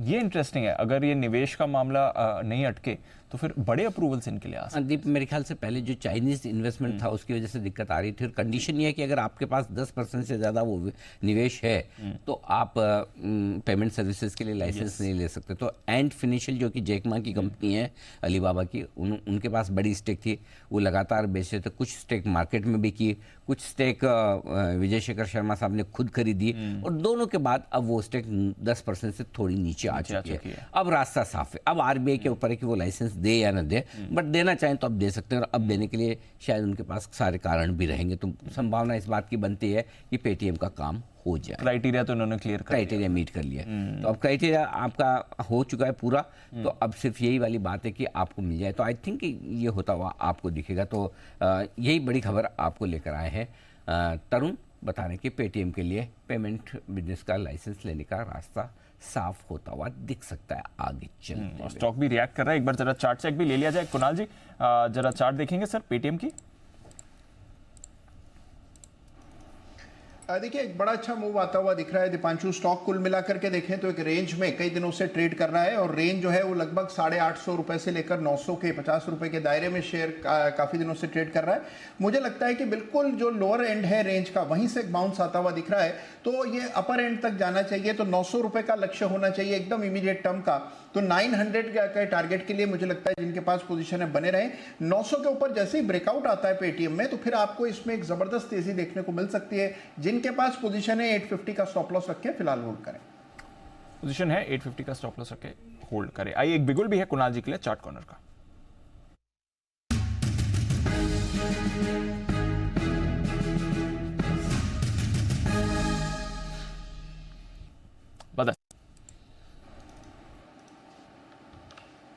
देखिए दीपांशु, रियल एस्टेट शेयर्स में हम देख रहे हैं कि काफी जबरदस्त मूव आया है और कई सारे रियल एस्टेट स्टॉक्स में नीचे के लेवल से ब्रेकआउट इंट्राडे चार्ट पर आते हुए दिख रहे हैं। मेरे रडार पर आया है गोदरेज प्रॉपर्टीज, जिसके चार्ट में न केवल बड़ा वॉल्यूम एडिशन हुआ है बल्कि एक मेजर इंट्राडे रेजिस्टेंस है 1570-1580 की, जो कि पार होती हुई नजर आ रही है। और मुझे लगता है कि स्टॉक वापस से रेंज के अपर एंड यानी कि 1690-1700 की ओर कूच कर रहा है। तो इन गोदरेज प्रॉपर्टीज में खरीदारी की राय है। यहां पर एक स्टॉप लॉस रखना है 1580 रुपए पर, एक छोटा सा स्टॉप लॉस रखें, 1580 के स्टॉप लॉस से बाय करें। पहला टारगेट होगा 1645 रुपए का, इवेंचुअल टारगेट 1670 रुपए का। तो ये है आपके लिए Godrej properties real estate stocks में आपको एक्शन आते हुए दिख भी रहा है और ये काउंटर भी आपके रेडार पर रहना चाहिए। ओके, नजर रखेंगे चार्ट कॉर्नर गोदरेज प्रॉपर्टीज। आइए सुमित जी के लिए बिल्कुल सुमित का सुपर हिट।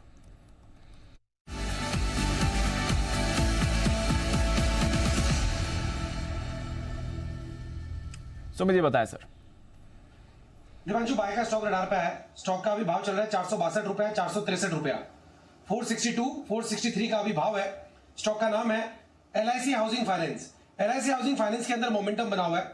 स्टॉक एक तेजी के ट्रेंड में है। स्टॉक ने पिछले लास्ट कुछ दिनों में भी खास करेक्शन दिखाया नहीं, साइडवेज मूव दिखाया है और अभी आज स्टॉक यहां से वापस से ऊपर का मूव दिखाने को तैयार है। कल का हाई जस्ट अभी ब्रेक करने को तैयार है। 466 का लेवल जैसे ही निकलेगा LIC हाउसिंग फाइनेंस के अंदर यहां से एक बढ़िया मूव ऊपर की तरफ देखने को मिलेगा। 15 से 20 रुपए का चाल फिर ऊपर की तरफ इसी हफ्ते में LIC हाउसिंग फाइनेंस में देखने को मिल सकता है। तो यहाँ पे CMP पे खरीदारी करें, जिन्होंने ले रखा है वो लोग होल्ड करें। स्टॉक का जो नीचे में चार्ट्स के ऊपर सपोर्ट दिखाई दे रहा है 453, 454 का दिखाई दे रहा है, तो 453 का स्टॉप लॉस लगा के LIC हाउसिंग फाइनेंस में खरीदारी करके चलने का सलाह रहेगा। ऊपर में जो इसका पहला टारगेट बनेगा वो 475 रुपए का बनेगा और 475 का लेवल टूटेगा और 480 रुपए तक का मूव LIC हाउसिंग फाइनेंस में देखने को मिल सकता है। तो खरीदारी करें 453 के स्टॉप लॉस से 475, 480 के टारगेट्स के। 475, 480 के टारगेट के लिए LIC हाउसिंग में करें खरीदारी। ये है राय आपके लिए सुमित जी की तरफ से आती हुई दिख रही है। जरा एक बार सारे हमारे एक्सपर्ट्स को स्क्रीन पे लाइए। मुझे एक सवाल पूछना है सबसे सुमित जी के बारे में। जी, मतलब क्या आपको नहीं लगता बहुत दिनों से आप सुमित जी के लिफाफा लेवल मिस कर रहे हैं, सुमित जी की कविता मिस कर रहे हैं? बिल्कुल। Sumit ji, any personal problem which you can share us? Anil ji, professional तो हमें पता है, प्रोफेशनल तो हमें पता है कि आप ये दोनों काम नहीं कर पा रहे। पर्सनल कोई हो तो बताइए। नहीं अनिल जी, पर्सनल एकदम खुश लाइफ, एकदम तो लाइफ एकदम एंजॉय चल रहा है। ओके, तो आप ज्यादा फोकस वहां कर रहे हैं, काम पे फोकस कम है। ओके जी, सिद्धार्थ जी कुछ कह रहे हैं। जी सिद्धार्थ जी। अनिल जी, अभी सुमित जी लिफाफा लेवल नहीं देंगे, लिफाफा लेके आएंगे जब बुधवार को। आपके एक्सपेक्टेशन बहुत ऊंची है, जैसे हमारी आपसे। आपने भी ऊंची ऊंची रख रखी है। हम तो खाली लिफाफा लेवल दे दे वही काफी है, लिफाफे के बजाय। जी सुमित जी। नहीं अनिल जी, 100% जर्मनी चलेंगे तब मैं दूंगा ना लिफाफा। दोनों कुछ मतलब दोनों काम होने वाले नहीं है। दोनों नहीं कर रहे। बहुत ही बढ़िया, वेरी गुड। आइए, तो सुमित जी की तरफ से आ रहा है LIC हाउसिंग। ये है वो स्टॉक्स जहां पर खरीदारी करने की राय आती हुई 475 और 480 के टारगेट के लिए। तो चलिए LIC हाउसिंग, इस पर रखिए नजर। स्टॉक भी एक्शन में दिख रहा है। हाउसिंग सेक्टर से जुड़े कंपनीज आपको real estate direct housing place भी अच्छे दिख रहे हैं, हाउसिंग NBFCs भी अच्छी दिख रही हैं और बाजार का एक ट्रेडिंग फेवरेट कोल इंडिया बहुत ही बढ़िया दिख रहा है। इस समय स्पाइक आया पिछले कुछ मिनट में। कोल इंडिया का चार्ट एक बार पुलअप करिए। सत्य जी, जरा चार्ट भी आप पुलअप कर लें कोल इंडिया की। पिछले 5 मिनट में थोड़ा एक्शन में भी आ रहे हैं, देखें क्या चल रहा है सर कोल इंडिया में। दीपांशु, काफी सस्टेन ट्रेंड रही है यहाँ पर। इनफैक्ट मार्केट की वोलेटिलिटी को बिल्कुल मैं इसमें बिल्कुल पार्टिसिपेट नहीं किया है। जिस तरीके से और जिस कॉन्फिडेंस से अभी भी अपने 5 डे एक्सपोनेंशियल मूविंग एवरेज के ऊपर की चाल है, तो मुझे लग रहा है जल्दी ये पर्टिकुलर स्टॉक में भी एक अच्छी रिन्यूड स्ट्रेंथ नजर आएगी फ्रॉम मोमेंटम पर्सपेक्टिव। सो लगभग यहाँ पर पोजिशनल टारगेट तो इंटैक्ट ही है, 330 तक की चाल बन सकती है। बट ट्रेडिंग के लिहाज से भी इमीडिएट बेसिस पे मुझे लग रहा है एक अच्छा स्विंग बनेगा 296, 297 के आसपास का। तो यहाँ पर अभी भी खरीदारी करने की सलाह होगी। जिस तरीके से यहाँ पर बेस नजर आ रहा है, आई थिंक 280 एक आइडियल लेवल हो सकता है जहां पर अपने स्टॉप लॉसेस को ट्रेल किया जा सकता है ये फ्रेश लॉन्ग पोजीशंस ऐड करने के लिए। ओके, तो ये है आपके लिए कोल इंडिया जहां पर आपको रखनी है नजर, एक्शन में आ रहा है। आइए बिल्कुल सिद्धार्थ जी के लिए भी सुपर सेट।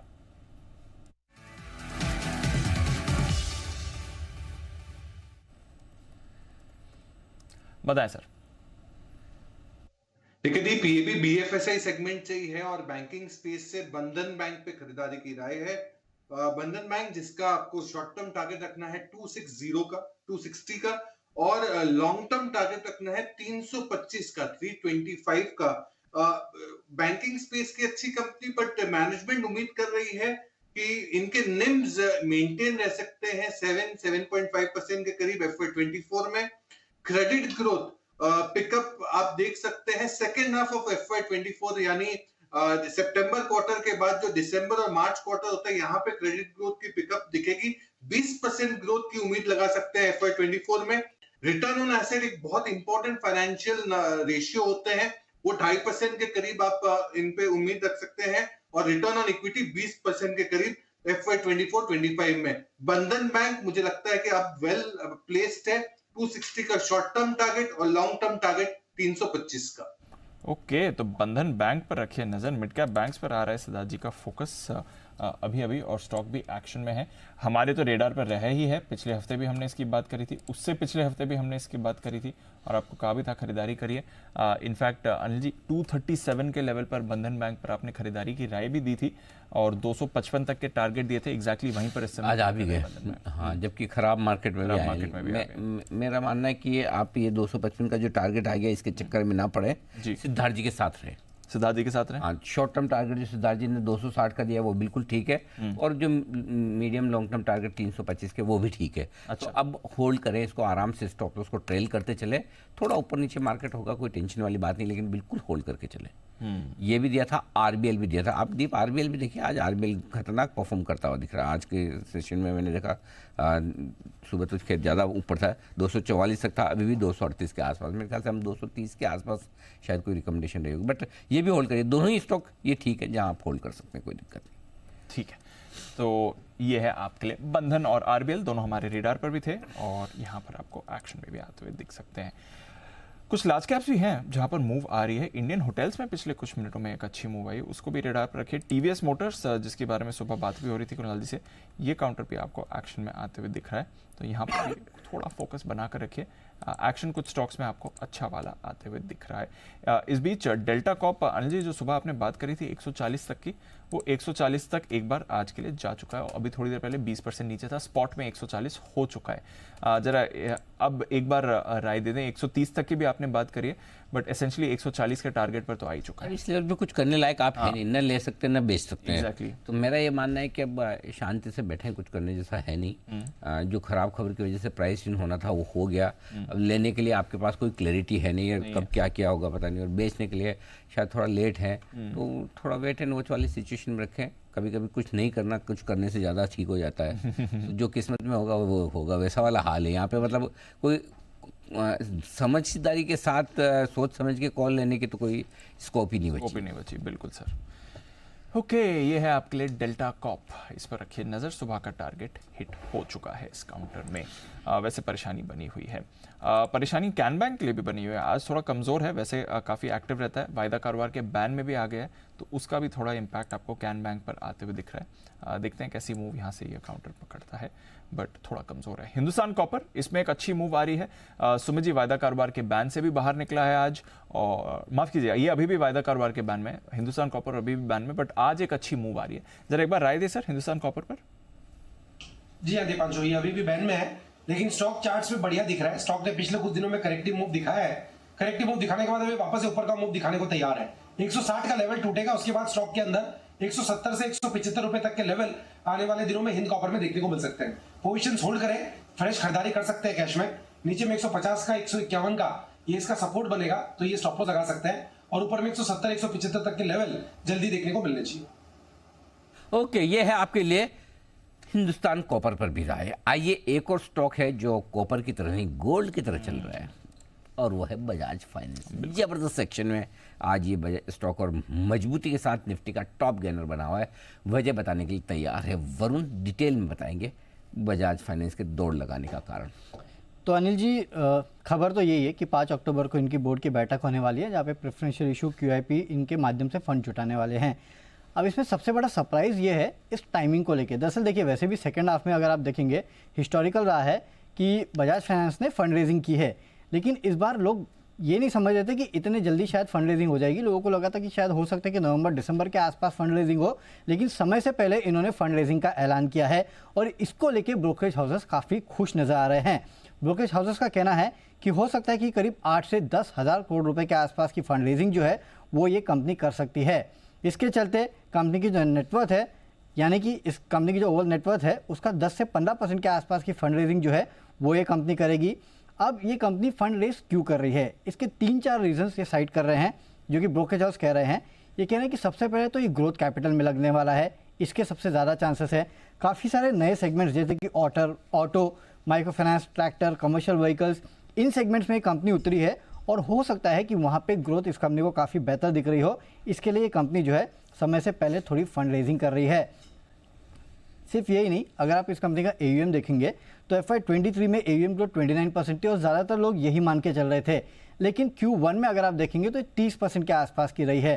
तो लोग ये समझ रहे हैं कि ये कंपनी जो है अच्छा AUM ग्रोथ आगे एंटिसिपेट कर रही है, इसके लिए फंड रेजिंग की गई है।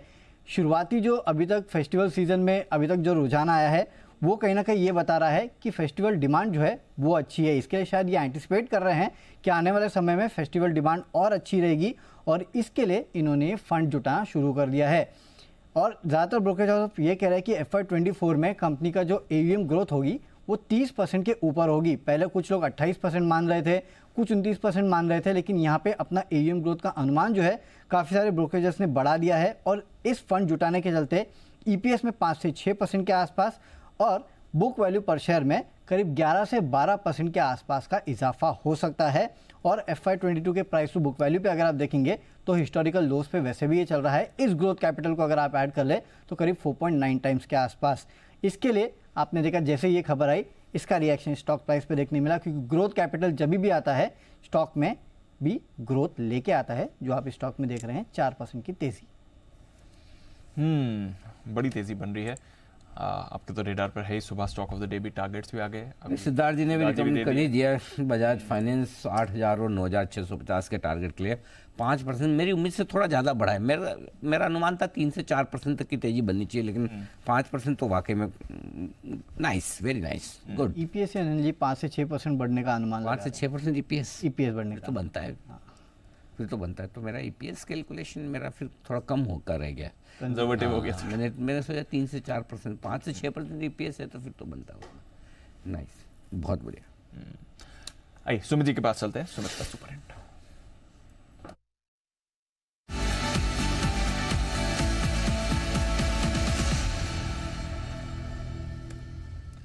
बताएं सर। दिवांशु, बाय का स्टॉक रडार पे है। स्टॉक का अभी भाव चल रहा है 244 रुपए, 245 रुपए, 244, 245 का अभी भाव है। स्टॉक का नाम है HSCL, Himadri speciality chemical limited. HSCL के अंदर मोमेंटम तेजी का बन रहा है। स्टॉक एक तेजी के ट्रेंड के अंदर में है। स्टॉक एक तेजी के ट्रेंड के बाद थोड़ा सा करेक्शन दिखाया और अभी वापस से ऊपर का मूव रिज्यूम करने को तैयार है। स्टॉक के अंदर यहाँ पे खरीदारी करके चलने का सलाह रहेगा। इसका जो नीचे में चार्ट्स के ऊपर सपोर्ट दिखाई दे रहा है वो 234, 235 के पास दिखाई दे रहा है। तो 235 के स्टॉप लॉस से HSCL में खरीदारी करें। ऊपर में जो टारगेट देखने को मिल सकता है, पहला टारगेट 255 रुपए का, दूसरा टारगेट 265 रुपए का। हफ्ते भर का व्यू लेके खरीदारी करें 235 के स्टॉप लॉस से 255 और 265 के टारगेट्स की। ओके, 255, 265 के टारगेट की खरीदारी करके चलिए। हिमाद्री स्पेशलिटी केमिकल, ये स्टॉक भी रेडार पर रख रहा है। IRCTC ये आज काफी एक्टिव है, 4% ऊपर IRCTC आपको ट्रेड में दिख रहा है। सुबह रेडार पर भी आया था ये काउंटर और मूव इसकी काफी सॉलिड रही है। In fact I think over the weekend कुछ स्पेशल ऑफर भी इन्होंने किया था फ्लाइट बुकिंग के लिए, जहां पर ये प्लेटफॉर्म टिकट नहीं चार्ज कर रहे थे।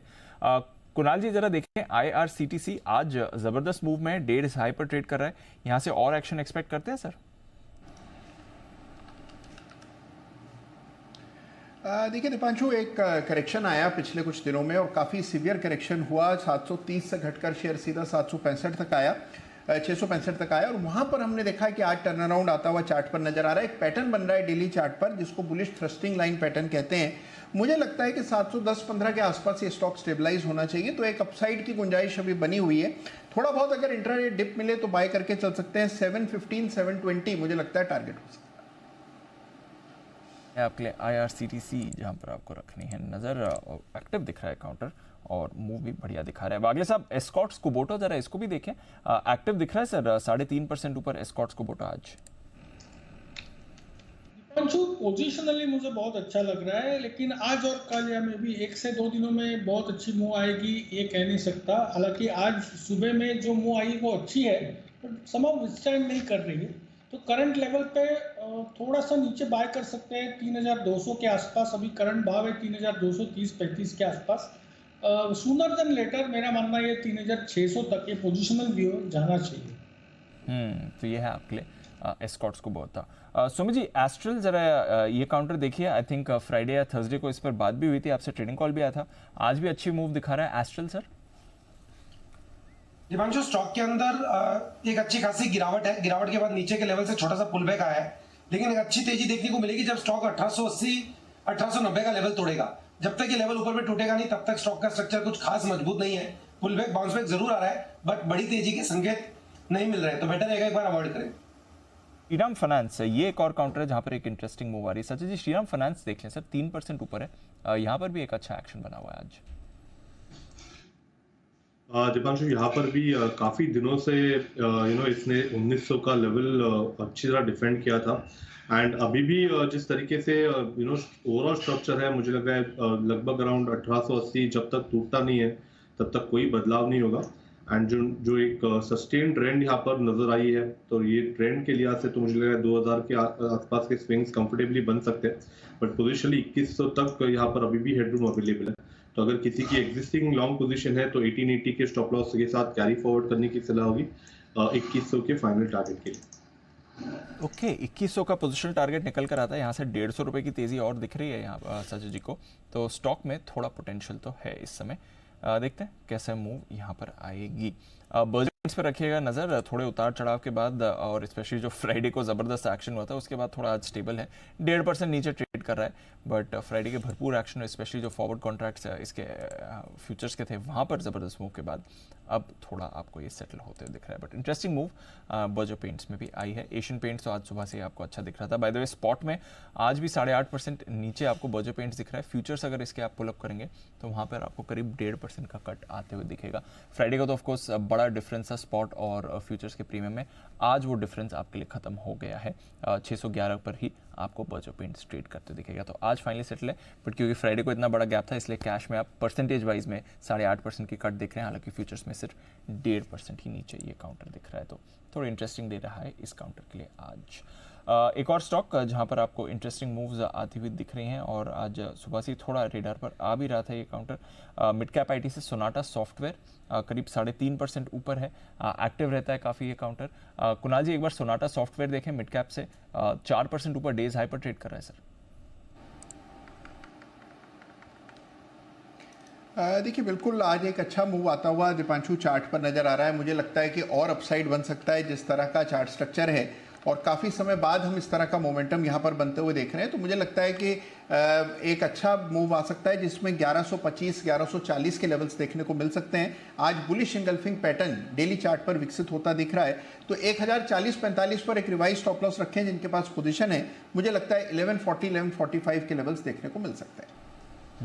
तो 1140-1145 के लेवल्स के लिए सोनाटा सॉफ्टवेयर पर रखें नजर में है आज स्टील कंपनीज। हालांकि मेटल्स में कुछ ज्यादा खास एक्शन नहीं है, थोड़ी स्टॉक स्पेसिफिक मूव्स बनी हुई हैं, बट सेक्टर के लिए क्या खबर आई है एक बार जानते हैं। आशीष है हमारे साथ तैयार। आशीष बताइए क्या चल रहा है यहाँ पर। दीपांशु, लगातार अपडेट्स देके हम बता रहे हैं कि कीमतों में अब अपवर्ड ट्रेंड्स आपको देखने को मिल रहा है। खबर ये आ रही है कि एचआरसी की जो कीमतें हैं वो 750 रुपये प्रति टन से बढ़ गई हैं, और ये सिग्निफिकेंट इसके लिए भी हो जाता है क्योंकि सितंबर में दूसरी बार ऐसा है जब प्राइस हाइक यहाँ पर आपको देखने को मिला है। पिछले 2 महीने में अगर आप देखें तो जो लॉन्ग प्रोडक्ट्स हैं इनकी कीमतों में 10% की बढ़ोतरी देखने को मिली, और जो फ्लैट प्रोडक्ट्स हैं इनकी कीमतों में 4% का इजाफा आपको देखने को मिला है। दरअसल डिमांड अगर आप कंपैरेटिव देखें तो जब डिमांड धीमी भी थी तभी भी अंतर्राष्ट्रीय के मुकाबले भारतीय बाजार में जो डिमांड थी काफ़ी कंपैरेटिवली अच्छा रिजिलियंस यहाँ पर आपको देखने को मिल रहा था। लेकिन एक और कारण ये भी है कि लगातार आप देखें तो जो इनपुट कॉस्ट है इसमें बढ़त देखने को मिल रही है। 40% के आसपास का जो स्टील बनाने में इनपुट कॉस्ट आता है वो कोकिंग कोल से आता है, और भारत कोकिंग कोल के लिए पूरी तरीके से इम्पोर्ट पर निर्भर है।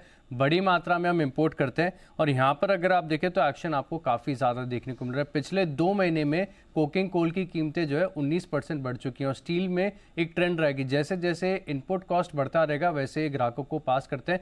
हालांकि अभी भी रिपोर्ट से बता रही है कि जितनी कीमतें बढ़ी हैं वो सफिशिएंट नहीं है मार्जिन सस्टेनेबिलिटी के लिए। यहाँ से अगर इनको और थोड़ा सा बेहतर करना है तो फर्दर प्राइस हाइक देखने को मिल सकते हैं। तो बाजार और इंडस्ट्री के कुछ एक्सपर्ट्स हैं जो बता रहे हैं कि आगे जाकर भी आपको कीमतें देखने को बढ़ती हुई नजर आ सकती हैं। तो आज फिलहाल के लिए एक्शन नहीं है, लेकिन ये सेक्टर रडार पर रखिए क्योंकि हो सकता है कि कुछ और फर्दर अपडेट्स यहाँ पर देखने को मिले प्राइस हाइक को लेकर। तो जितने भी बड़े स्टील कंपनीज हैं सब आप अपने रडार पर रखें। और चुनिंदा मेटल कंपनीज आज थोड़ी एक्शन में भी है। एज अ सेक्टर मूव नहीं हो रहा है, बट कुछ स्टॉक्स पे आपको मूव दिख रही है। देखिए टाटा स्टील, जेएसडब्ल्यू स्टील दोनों आपके लिए थोड़े पॉजिटिव बने हुए हैं, बट प्राइस हाइक आ रहा है यहाँ पर, और आएगा भी, और आएगा। सिद्धार्थ जी, कैसे देखना है प्राइस हाइक? हालांकि इन्हें करना भी पड़ रहा है प्राइस हाइक क्योंकि इनकी खुद की इनपुट कॉस्ट और रॉ मटेरियल कॉस्ट ऊपर जा रही है सर। बिल्कुल दीप, और यही स्पेशलिटी है ये स्पेस और ये सेक्टर की कि जब भी इनपुट प्राइस बढ़ते हैं ये अपने रियलाइजेशंस को बेहतर करते जाते हैं क्योंकि ये इनके फिनिश गुड्स के भी प्राइसेस बढ़ाते हैं। तो ये हमेशा से ट्रेंड रहा है मेटल स्पेस का। और डेफिनेटली आपको मेटल्स यानी को रिलेटेड विद चाइना में जैसे ही आप हलचल दिखेंगे या बूस्ट या कोई भी पैकेज, स्टिमुलस पैकेज दिया जाए, सीधा मेटल स्पाइक करता है। तो क्योंकि चाइना सबसे बड़ा प्रोड्यूसर और सबसे बड़ा कंज्यूमर भी है, तो मैं मानता हूं कि चाइना में और भी बहुत ज्यादा स्टिमुलस पैकेजेस आ सकते हैं क्योंकि इकोनॉमी को रिवाइव करना है। तो मेटल्स पॉजिटिव से न्यूट्रल से पॉजिटिव रह सकते हैं यहाँ पे। और उसमें जो टॉप पिक रहेगा वो रहेगा टाटा स्टील। टाटा स्टील आप लंबे समय के लिए डेफिनेटली खरीदारी कर सकते हैं। यहाँ से कुछ नहीं तो 20 से 25% का अप्रिसिएशन लंबे समय के लिए आपको जरूर मिल सकता है। राइट, तो टाटा स्टील पर रखिए नजर और स्टॉक भी आपको थोड़ा एक्टिव इस समय दिख रहा है। देखते हैं कैसी मूव आएगी, बट एक्टिव है Tata steel. JSPL I think थोड़ा ज्यादा एक्टिव दिख रहा था, ऑलमोस्ट 2% ऊपर था जेएसपीएल। जरा इसकी भी चार्ट पुल अप करिए। और रिसेंटली हमारे एक्सपर्ट्स के रेडार पर भी था जेएसपीएल। मूव तो अच्छी आ रही है इस काउंटर में। सुमित जी, जेएसपीएल के चार्ट पर कोई राय सर? दिवांशु स्टॉक के अंदर मेरे को लग रहा है कि पोजीशंस एक बार होल्ड करके चल सकते हैं। स्टॉक के अंदर बाउंस बैक के संकेत मिल रहे हैं। कल का हाई स्टॉक ब्रेक कर रहा है और वैसे भी पिछले कुछ दिनों में कुछ साइडवेज मूव टाइप ही हमने स्टॉक में मूव देखा है, जिसमें जो रेंज बन के आई है वो 720 725 ऊपर की आई है और नीचे में 670 675 के पास का है। तो लोअर लेवल्स को टेस्ट करके वापस से ऊपर का मूव भी रिज्यूम कर रहा है। तो जेएसपीएल यहां से 710 का लेवल तोड़ेगा तो 725 30 तक का मूव दिखा सकता है। तो ऐसा लग रहा है कि ऊपर का मूव दिखा सकता है, पोजीशन होल्ड करके चल सकते हैं। ये है आपके लिए जेएसपीएल, इस पर भी रखनी है नजर। थोड़ी देर में आशीष से अपडेट भी लेंगे बैन से बेनिफिट का। उससे पहले कैश का ऑप्शन जय ठक्कर है हमारे साथ तैयार।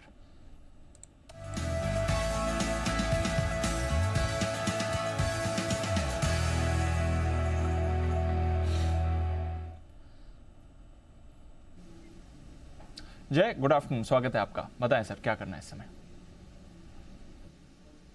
Hi, very good afternoon to you, Deep, and very good afternoon to you, Anil जी।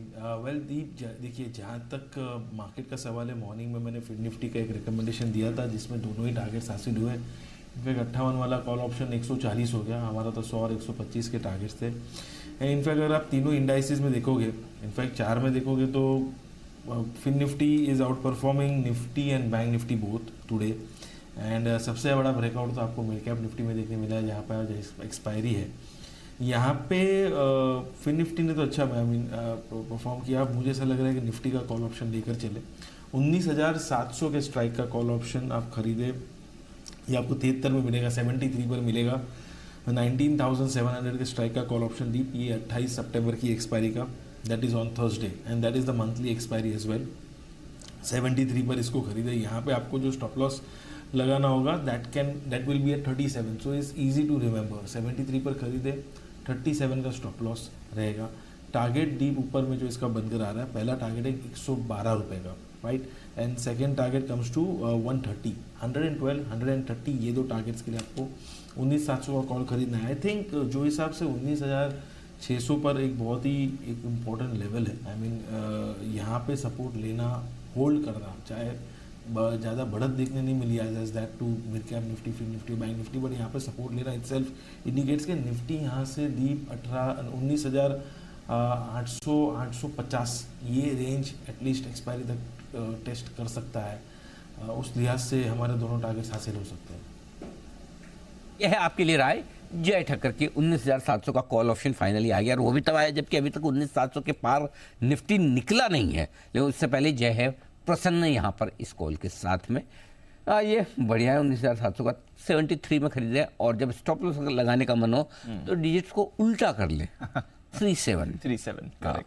तो कैसे याद कम ही करना पड़ेगा ना, एक ही फिगर याद करना पड़ेगा 73, स्टॉप लॉस याद हो गया 37, बट बाकी दोनों को रिवर्स मत करें। हाँ वो ना करें। ओके, तो आइए बढ़ते आगे, और आशीष तैयार बैन से बेनिफिट।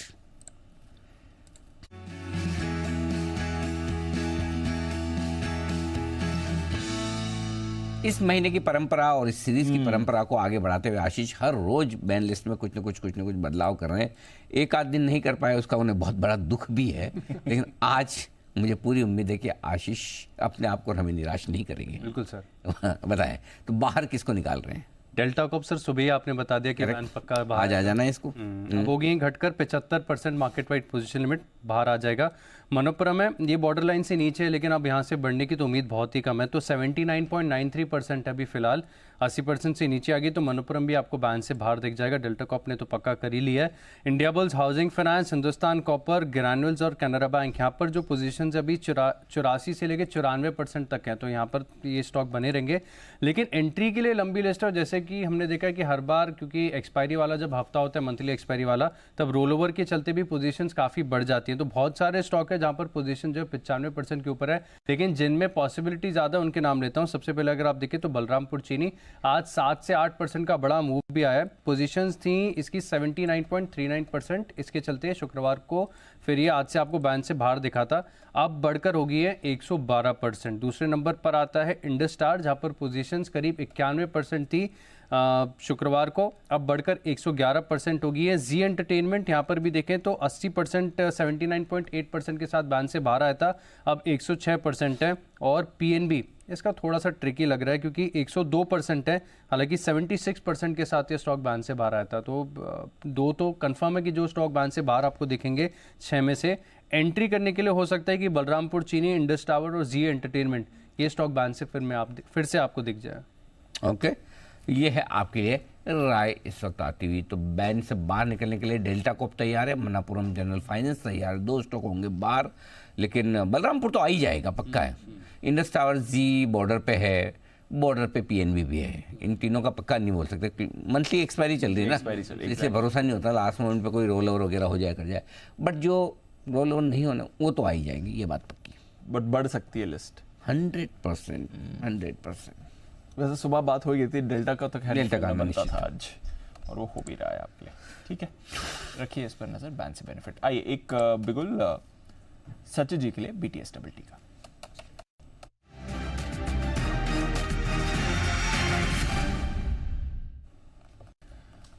सचिन जी बताएं सर। दीपांशु, यहाँ पर खरीदारी करनी है टाटा कंज्यूमर प्रोडक्ट्स के फ्यूचर्स में। लगभग 6 दिनों की बिकवाली को इसने एक दिन में ही कवर कर दिया है, तो क्लियरली एक फ्रेश साइन ऑफ इम्पल्स है। एंड जिस तरीके से ओवरऑल इसका स्ट्रक्चर है, मुझे लग रहा है 940 के पहले कोई मेजर हर्डल नहीं है, तो ट्रेडिंग के लिहाज से 930 के टारगेट के लिए यहाँ पर लॉन्ग पोजीशन बनाने की हमने सलाह दी हमारे क्लाइंट्स को भी, तो ये डिस्क्लोजर होगा। एंड स्टॉप लॉस मुझे लग रहा है अभी भी यहाँ से लगभग अराउंड 890 के आसपास प्लेस किया जा सकता है फ्रेश लॉन्ग एडिशंस के लिए। सो खरीदारी करनी है टाटा कंज्यूमर्स के फ्यूचर्स में 930 के टारगेट के लिए। टाटा कंज्यूमर आज सुबह भी रिकमेंडेशन आ गई थी। टाटा कंज्यूमर मेहुल कोठारी साहब की तरफ से आई थी 890 रुपये के आसपास, उन्होंने भी कहा था कि खरीदना चाहिए। अब 890 हो गया आपका स्टॉप लॉस, 900 में लेना है, 930 देना है। टाटा कंज्यूमर ये है आपके लिए आए, बहुत ही बढ़िया। मेहुल जी का भी सुबह कॉल काफ़ी मजबूत रहा, ये तो मानना पड़ेगा। आइए बिल्कुल वागले साहब है मेरे ख्याल से। हाँ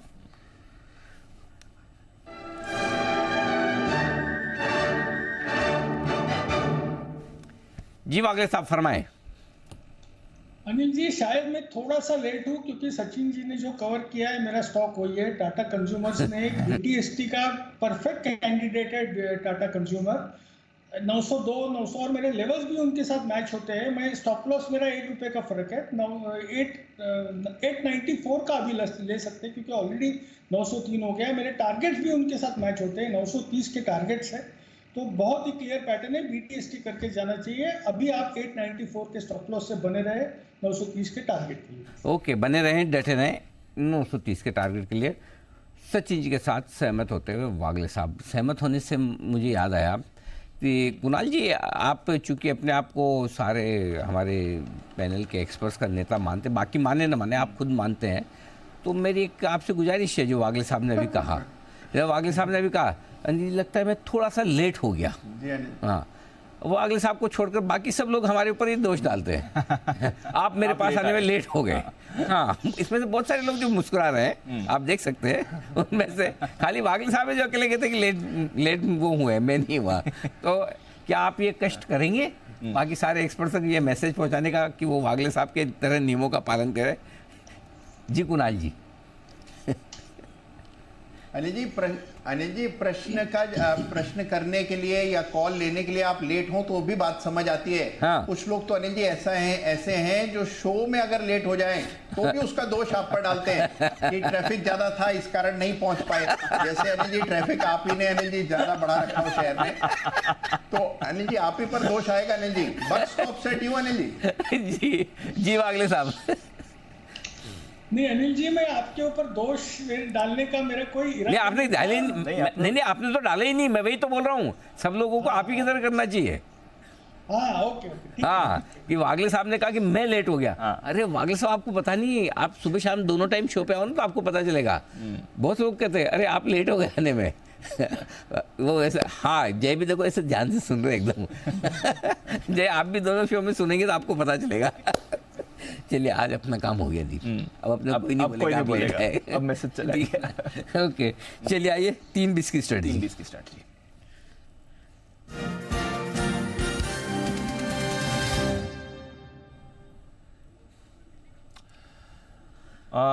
थोड़ा ठीक है एक्शन सर, कुछ ज़्यादा बदलाव नहीं है। 50 पॉइंट नीचे से डाउट फ्यूचर्स 2:30 बजे अभी आपको दिखेगा 25 पॉइंट नीचे। नैस्डैक फ्यूचर्स में सुस्ती है। यूरोप में आज ज़्यादा गिरावट है और रुपया आपका 18 पैसे कमज़ोर है, तो वो दो चीज़ें थोड़ी परेशान वाली हैं। आई थिंक आज कुछ ज़्यादा बड़ा डेटा भी आने वाले नहीं। आई थिंक कुछ कंज्यूमर कॉन्फिडेंस डेटा शायद आएगा यूएस में। बताएं सर क्या करके जाना है? दीप, नया कुछ करने जैसा मार्केट है नहीं, क्योंकि आपको दिन के दौरान ही मौके दे रहा है। ऐसा है नहीं कि आपको मौका नहीं मिलेगा अगर आप ओवरनाइट पोजीशन नहीं रखोगे, क्योंकि देखिए डाउ फ्यूचर्स, नैस्डैक फ्यूचर्स एकदम ठंडे हैं। यस, 4 दिन से खराब तो हो ही रहे हैं, अब 5वें दिन रिकवर होंगे, फ्लैट रहेंगे, कहना मुश्किल है। तो ओवरनाइट पोजीशन आप तेजी या मंदी की तरफ फ्रेश बनाए, उसके लिए कोई कारण आपके पास है नहीं। लॉन्ग पोजीशन है, डर लगता है 19,500 का पुट खरीद कर हेज कर सकते हैं, ये 44,500 का पुट खरीद कर बैंक निफ्टी को हेज कर सकते हैं। शॉर्ट पोजीशन लगता है, शॉर्ट पोजीशन है तो डर तो लगता होगा, लेकिन कम, शॉर्ट पे थोड़ा कम लगता है आजकल डर। फिर भी अगर आपको हेजिंग करनी तो 19,800 का कॉल खरीद कर हेज करें, 45,000 का कॉल खरीद कर हेज कर लें। सो जो रेंज कल बैंक निफ्टी के लिए वही नीचे 44,400-500 पर सपोर्ट लेगा, 44,945,000 पे थोड़ी सी रुकावट आएगी, 45,000 के ऊपर पार करने के लिए तो बढ़िया तेजी बनेगी, 44,400 के नीचे थोड़ी कमजोरी और बढ़ेगी। निफ्टी का जहाँ तक सवाल है 19,600, 19,800 इस रेंज को ट्रेड करना है। 19,700 के आसपास थोड़ा नीचे बाइंग आती दिखेगी, 19,750, 800 के आसपास प्रॉफिट बुकिंग आती दिखेगी। तो इंडेक्स थोड़ा मुझे लगता है वक्त बिताएगा, और जब इंडेक्स वक्त बिताने वाला हो और अगर आपको 50 पॉइंट ऊपर या नीचे से ज़्यादा का गैप अप या गैप डाउन ओपनिंग के आसार न हो तो फ्रेश पोजीशन बनाना रिस्क रिवॉर्ड रेशियो के लिहाज से फेवरेबल नहीं है। इसलिए बेहतर है कि आज नई पोजीशन कुछ ना बनाएं, जो पोजीशन है लिमिट में है तो ठीक, ज़्यादा है तो हेजिंग करके चले जाएं, बस सिंपल। Got it. चलिए, तो ये है आपके लिए इस समय अनिल जी की स्ट्रैटेजी। थोड़ा पोजीशन नहीं भी बनाएंगे तो चलेगा, कोई परेशानी नहीं है। इस बीच स्ट्राइड्स फार्मा, जरा इसको पुलअप करिए। आज सुबह खबर भी थी प्रोडक्ट अप्रूवल को लेकर, और हम सुबह से हाईलाइट भी कर रहे थे इनके CDMO कारोबार को लेकर। आज इनकी बोर्ड बैठक भी थी, बोर्ड बैठक हो चुकी है, निर्णय आ चुका है। CDMO कारोबार को ये डीमर्ज करने जा रहे हैं। ये आपके लिए अभी अभी खबर आ रही है, 2 स्टेप्स में ये डीमर्जर किया जाएगा। ये आपके लिए खबर आ रही है। अपनी सब्सिडरीज के भी ये CDMO कारोबार डीमर्ज करने वाले हैं, तो ये आपके लिए इस समय मूव आती हुई दिख रही है। और फिर सेपरेट सब्सिडरीज में इस कारोबार को कंबाइंड तरीके से लाया जाएगा। 2 सेपरेट सब्सिडरीज हैं जिनके CDMO कारोबार हैं, अब उनको कंबाइन किया जा रहा है, बट मेन कंपनी से CDMO कारोबार को डीमर्ज हो रहा है। ये आपके लिए खबर आ रही है इस समय।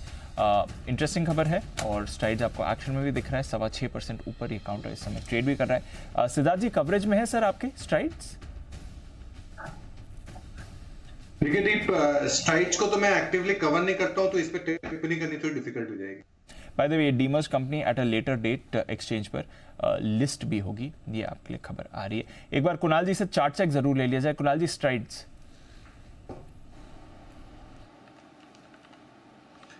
देखिए जिस तरह का चार्ट है दीपांशु, स्टॉक में हमने हाल में एक अच्छी तेजी देखी है और एक ब्रेकआउट आता हुआ चार्ट पर देखा। कुछ सत्र पहले एक गैप भी बना था जिसको हम रनवे गैप कहते हैं। तो कुल मिलाकर के देखें तो चार्ट मुझे मजबूत दिखता है। मेरी राय में जिनके पास पोजीशन है बिल्कुल बने रहे। लंबी अंडर परफॉर्मेंस से स्टॉक निकला है तो इसमें आपको एक अच्छा कैचअप देखने को मिल सकता है।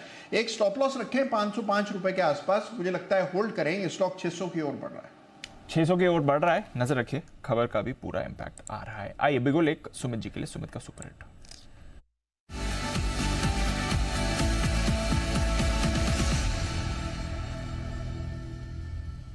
बताएं सर। दीपांशु, बाय का स्टॉक अभी रडार पे आया है 431, 432 ये स्टॉक का अभी भाव चल रहा है। 431, 432 ये अभी प्राइस है। स्टॉक का नाम है इंडियन बैंक। इंडियन बैंक के अंदर क्लास ब्रेकआउट है। स्टॉक कंटिन्यूअस एक अपट्रेंड के अंदर ट्रेड कर रहा है। स्टॉक के अंदर मेरे को लग रहा है कि यहाँ से अभी और तेजी देखने को मिलेगी। लाइफ टाइम हाई पे स्टॉक अभी आ चुका है और सब हाई ब्रेक करके एकदम हायर लेवल्स पे ट्रेड कर रहा है, जो ये इंडिकेट कर रहा है कि यहाँ से कम 10% का मूव आने वाले दिनों में इंडियन बैंक में ऊपर की तरफ देखने को मिल सकता है। यहाँ पे खरीदारी करें, जिन्होंने ले रखा है वो लोग होल्ड करें। स्टॉक का जो नीचे में चार्ट्स के ऊपर सपोर्ट दिखाई दे रहा है 421 रुपए, 422 रुपए के आसपास का दिखाई दे रहा है। तो 421 का स्टॉप लॉस लगा के इंडियन बैंक में खरीदारी करके चलने का सलाह रहेगा। जिन्होंने ले रखा है वो लोग होल्ड करें। स्टॉक यहाँ से ऊपर में 445 का पहला टारगेट दिखाएगा, 450 का दूसरा टारगेट दिखाएगा। ये दोनों टारगेट शॉर्ट टर्म के टारगेट हैं। पोजिशनल टारगेट इंडियन बैंक में और ऊपर के बन सकते हैं। फिलहाल शॉर्ट टर्म के लिए खरीदारी करें 421 के स्टॉप लॉस से 445, 450 के टारगेट्स के लिए। 421 स्टॉप लॉस, 445, 450 के टारगेट के लिए। आइए, जय तैयार है अपने जैकपॉट शेयर के साथ।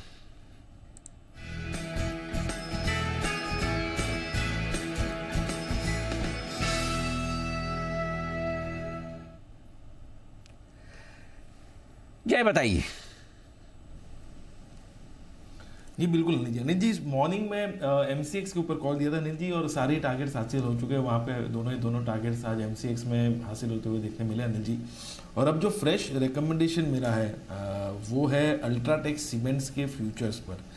ये ट्रेड कर रहा है अनिल जी अभी 821718, 8217, 8218 यहाँ पे आसपास आप खरीदे। यहाँ पे आपका स्टॉप लॉस नीचे की तरफ हो सकता है 81.52। सो 81.52 का एक स्टॉप लॉस लगा है। टारगेट्स अनिल जी जो ऊपर में यहाँ पे निकल कर आ रहे हैं, तो first target will be 83.45 and second target will be 84.20। सो 83.45, 84.20 ये दो टारगेट्स के लिए खरीदे अल्ट्राटेक सीमेंट फ्यूचर्स 81.52 के स्टॉप लॉस के साथ। मुझे यहाँ पे ऐसा लग रहा है कि एक अच्छी शॉर्ट कवरिंग आपको आते हुए देखने मिल सकती है। इनफैक्ट रैमको सीमेंट्स में तो अच्छी शॉर्ट कवरिंग आते हुए देखने मिली। अल्ट्राटेक में भी अनिल जी लगभग 4 दिन की गिरावट के बाद जो हिसाब से आज एक स्टॉक ने सपोर्ट लिया ऑन द लोअर साइड 8150, 8200 के रेंज में, यहाँ पे बाउंस शॉर्ट कवरिंग के लिहाज से देखने मिलेगा। अल्ट्राटेक पर रखिए नजर, यहाँ पर आपको एक बाउंस आते हुए दिख सकता है। जय की तरफ से राय आ रही है। स्टॉक में भी एक्शन हो रहा है। चलिए, यह है आपके लिए पूरा का पूरा एक्शन इस समय बाजार का। हफ्ते की शुरुआत उतनी खराब नहीं हुई है जितना शायद आपको पिछले हफ्ते के ग्लोबल हैंडओवर और संकेत दिख रहे थे। स्टेबल हैं आप जहां तक फ्रंटलाइन इंडेक्स का सवाल है। बैंक निफ्टी 150 पॉइंट ऊपर हो रहा है और मिड कैप इंडेक्स पर रखिए नजर। स्मॉल कैप तो फ्लैट बंद हो रहा है, मिड कैप इंडेक्स आपका 0.5% ऊपर बंद होते हुए दिख रहा है 40,365 के लेवल पर। तो बड़ा एक्शन वहां पर आया है। Bajaj finance stock of the day आज का स्टार 4.5% ऊपर 7800 के ऊपर के लेवल्स यहां पर आपको आते दिख रहे हैं और बड़ी पॉजिटिविटी बनी है। 5 तारीख को बोर्ड बैठक है, इक्विटी के जरिए फंड रेजिंग करेंगे। टाटा कंज्यूमर में 3% की मूव आई है। अभी कंसेंसस व्यू था बागी साहब और जय की तरफ से। बजाज फाइनेंस के साथ बजाज फिनसर्व भी एक्टिव था। कोल इंडिया में आज अच्छा स्पाइक आया है। कोटक बैंक और आईसीआईसीआई बैंक दोनों में खरीदारी है। आईसीआईसीआई बैंक थर्सडे और फ्राइडे की गिरावट के बाद आज एक ठीक ठाक बाउंस बैक भी दिखाते हुए JSW steel, Tata steel, NTPC, Asian paints, Divi's, Maruti, ये भी कुछ काउंटर्स हैं जहां पर आपको पॉजिटिविटी दिखी है। गिरावट हिंडाल्को 2.25% नीचे। मेटल्स आज वैसे भी कमजोर थे सेक्टोरली। एसबीआई लाइफ पर आपको प्रेशर दिखा, एचडीएफसी लाइफ भी गिरा है। दिग्गजों की बात करें तो TCS, Reliance industries, SBI, HUL, Infosys, ये सारे स्टॉक्स आपको प्रेशर में दिखे हैं। हीरो मोटोकॉर्प में भी कमजोरी थी, एमएनएम में भी आपने वीकनेस देखी है। आइशर मोटर्स भी आज आपके लिए फिसलते हुए दिखा और एचडीएफसी बैंक की तरफ से भी कुछ योगदान नहीं है, बिल्कुल फ्लैट आज ट्रेड में बंद हो रहा है। वायदा कारोबार की तरफ आइए। डेल्टा कॉप आज का बड़ा एक्सीडेंट था, ऑलमोस्ट 20% नीचे गया, वहां से हल्का रिकवर हुआ बट अभी भी बड़ी कमजोरी के साथ बंद हो रहा है 145-146 के लेवल्स पर।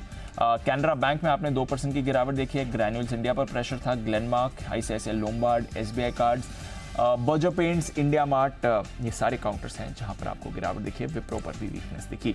एमसीएक्स 6.5% ऊपर 1900 के पार। हमारी खबर भी है ड्राई रन इनके सक्सेसफुल हो रहे हैं नए प्लेटफॉर्म पर और समझ में आ रहा है कि जल्द से जल्द नए प्लेटफॉर्म पर ही शिफ्ट होंगे। बलरामपुर चीनी एक दिन वायदा कारोबार के बैन से आया बाहर बट लग रहा है वापस जा सकता है बैन में।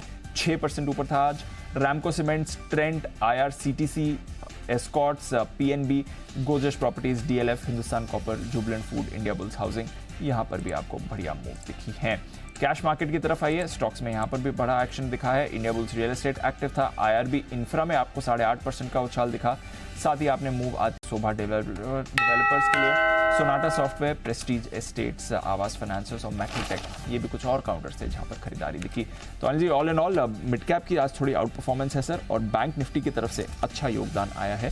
पॉजिटिव शुरुआत हफ्ते के लिए, माइल्ड पॉजिटिव ही सही बट एटलीस्ट पॉजिटिव शुरुआत तो हुई है हफ्ते के लिए। 4 दिन की गिरावट का ट्रेंड आज फ्रंटलाइन इंडेक्सेस ने ब्रेक किया। पता नहीं फाइनल क्लोजिंग कहां पर आती है बट एटलीस्ट प्रोविजनली तो वो ट्रेंड ब्रेक हो गया सर। बिल्कुल जी, फाइनल क्लोजिंग भी लगभग कल ही के लेवल के आसपास आती हुई दिखेगी, लेकिन ओवरऑल ठीक है, कम से कम उतना बुरा दिन नहीं है जितना पिछला हफ्ता रहा है। और स्पेशली 2 ऐसी जगह जहां आप थोड़ी खरीदारी देखना चाहते हैं मूड माहौल के लिहाज से, बैंक निफ्टी और साथ ही साथ आपका मिड कैप इंडेक्स, दोनों ही हरे निशान में अच्छे खासे बंद होने के तैयार। ये तो दोनों ही बिल्कुल पक्के तौर पर हरे में ही बंद होंगे, ये आप कह सकते हैं। फाइनल क्लोजिंग 19,675, पूरे 30 बेसिस पॉइंट मत निकाल, बेसिस मत निकाल देना, पूरे 30 बेसिस पॉइंट के बदलाव के साथ निफ्टी हुआ है बंद, यानी कि आधा पॉइंट से भी कम का बदलाव दी। एटलीस्ट लाल तो नहीं है। लाल नहीं, हाँ ग्रीन है, yes you can say that. Okay, तो कोई बदलाव नहीं, कल ही के लेवल के आसपास 154 पॉइंट मजबूत, 44,766 के आसपास बैंक निफ्टी बंद होता हुआ और 14 अंक 66,000 के ऊपर सेंसेक्स बंद होता हुआ। विदा लेने का वक्त हमारे खास मेहमानों से। धन्यवाद कुणाल जी, सचिन जी और सुमित जी का। धन्यवाद सिद्धार्थ जी, जय ठक्कर साहब का और वागले साहब का भी आज हमारा साथ देने के लिए। मुझे दीजिए इजाज़त।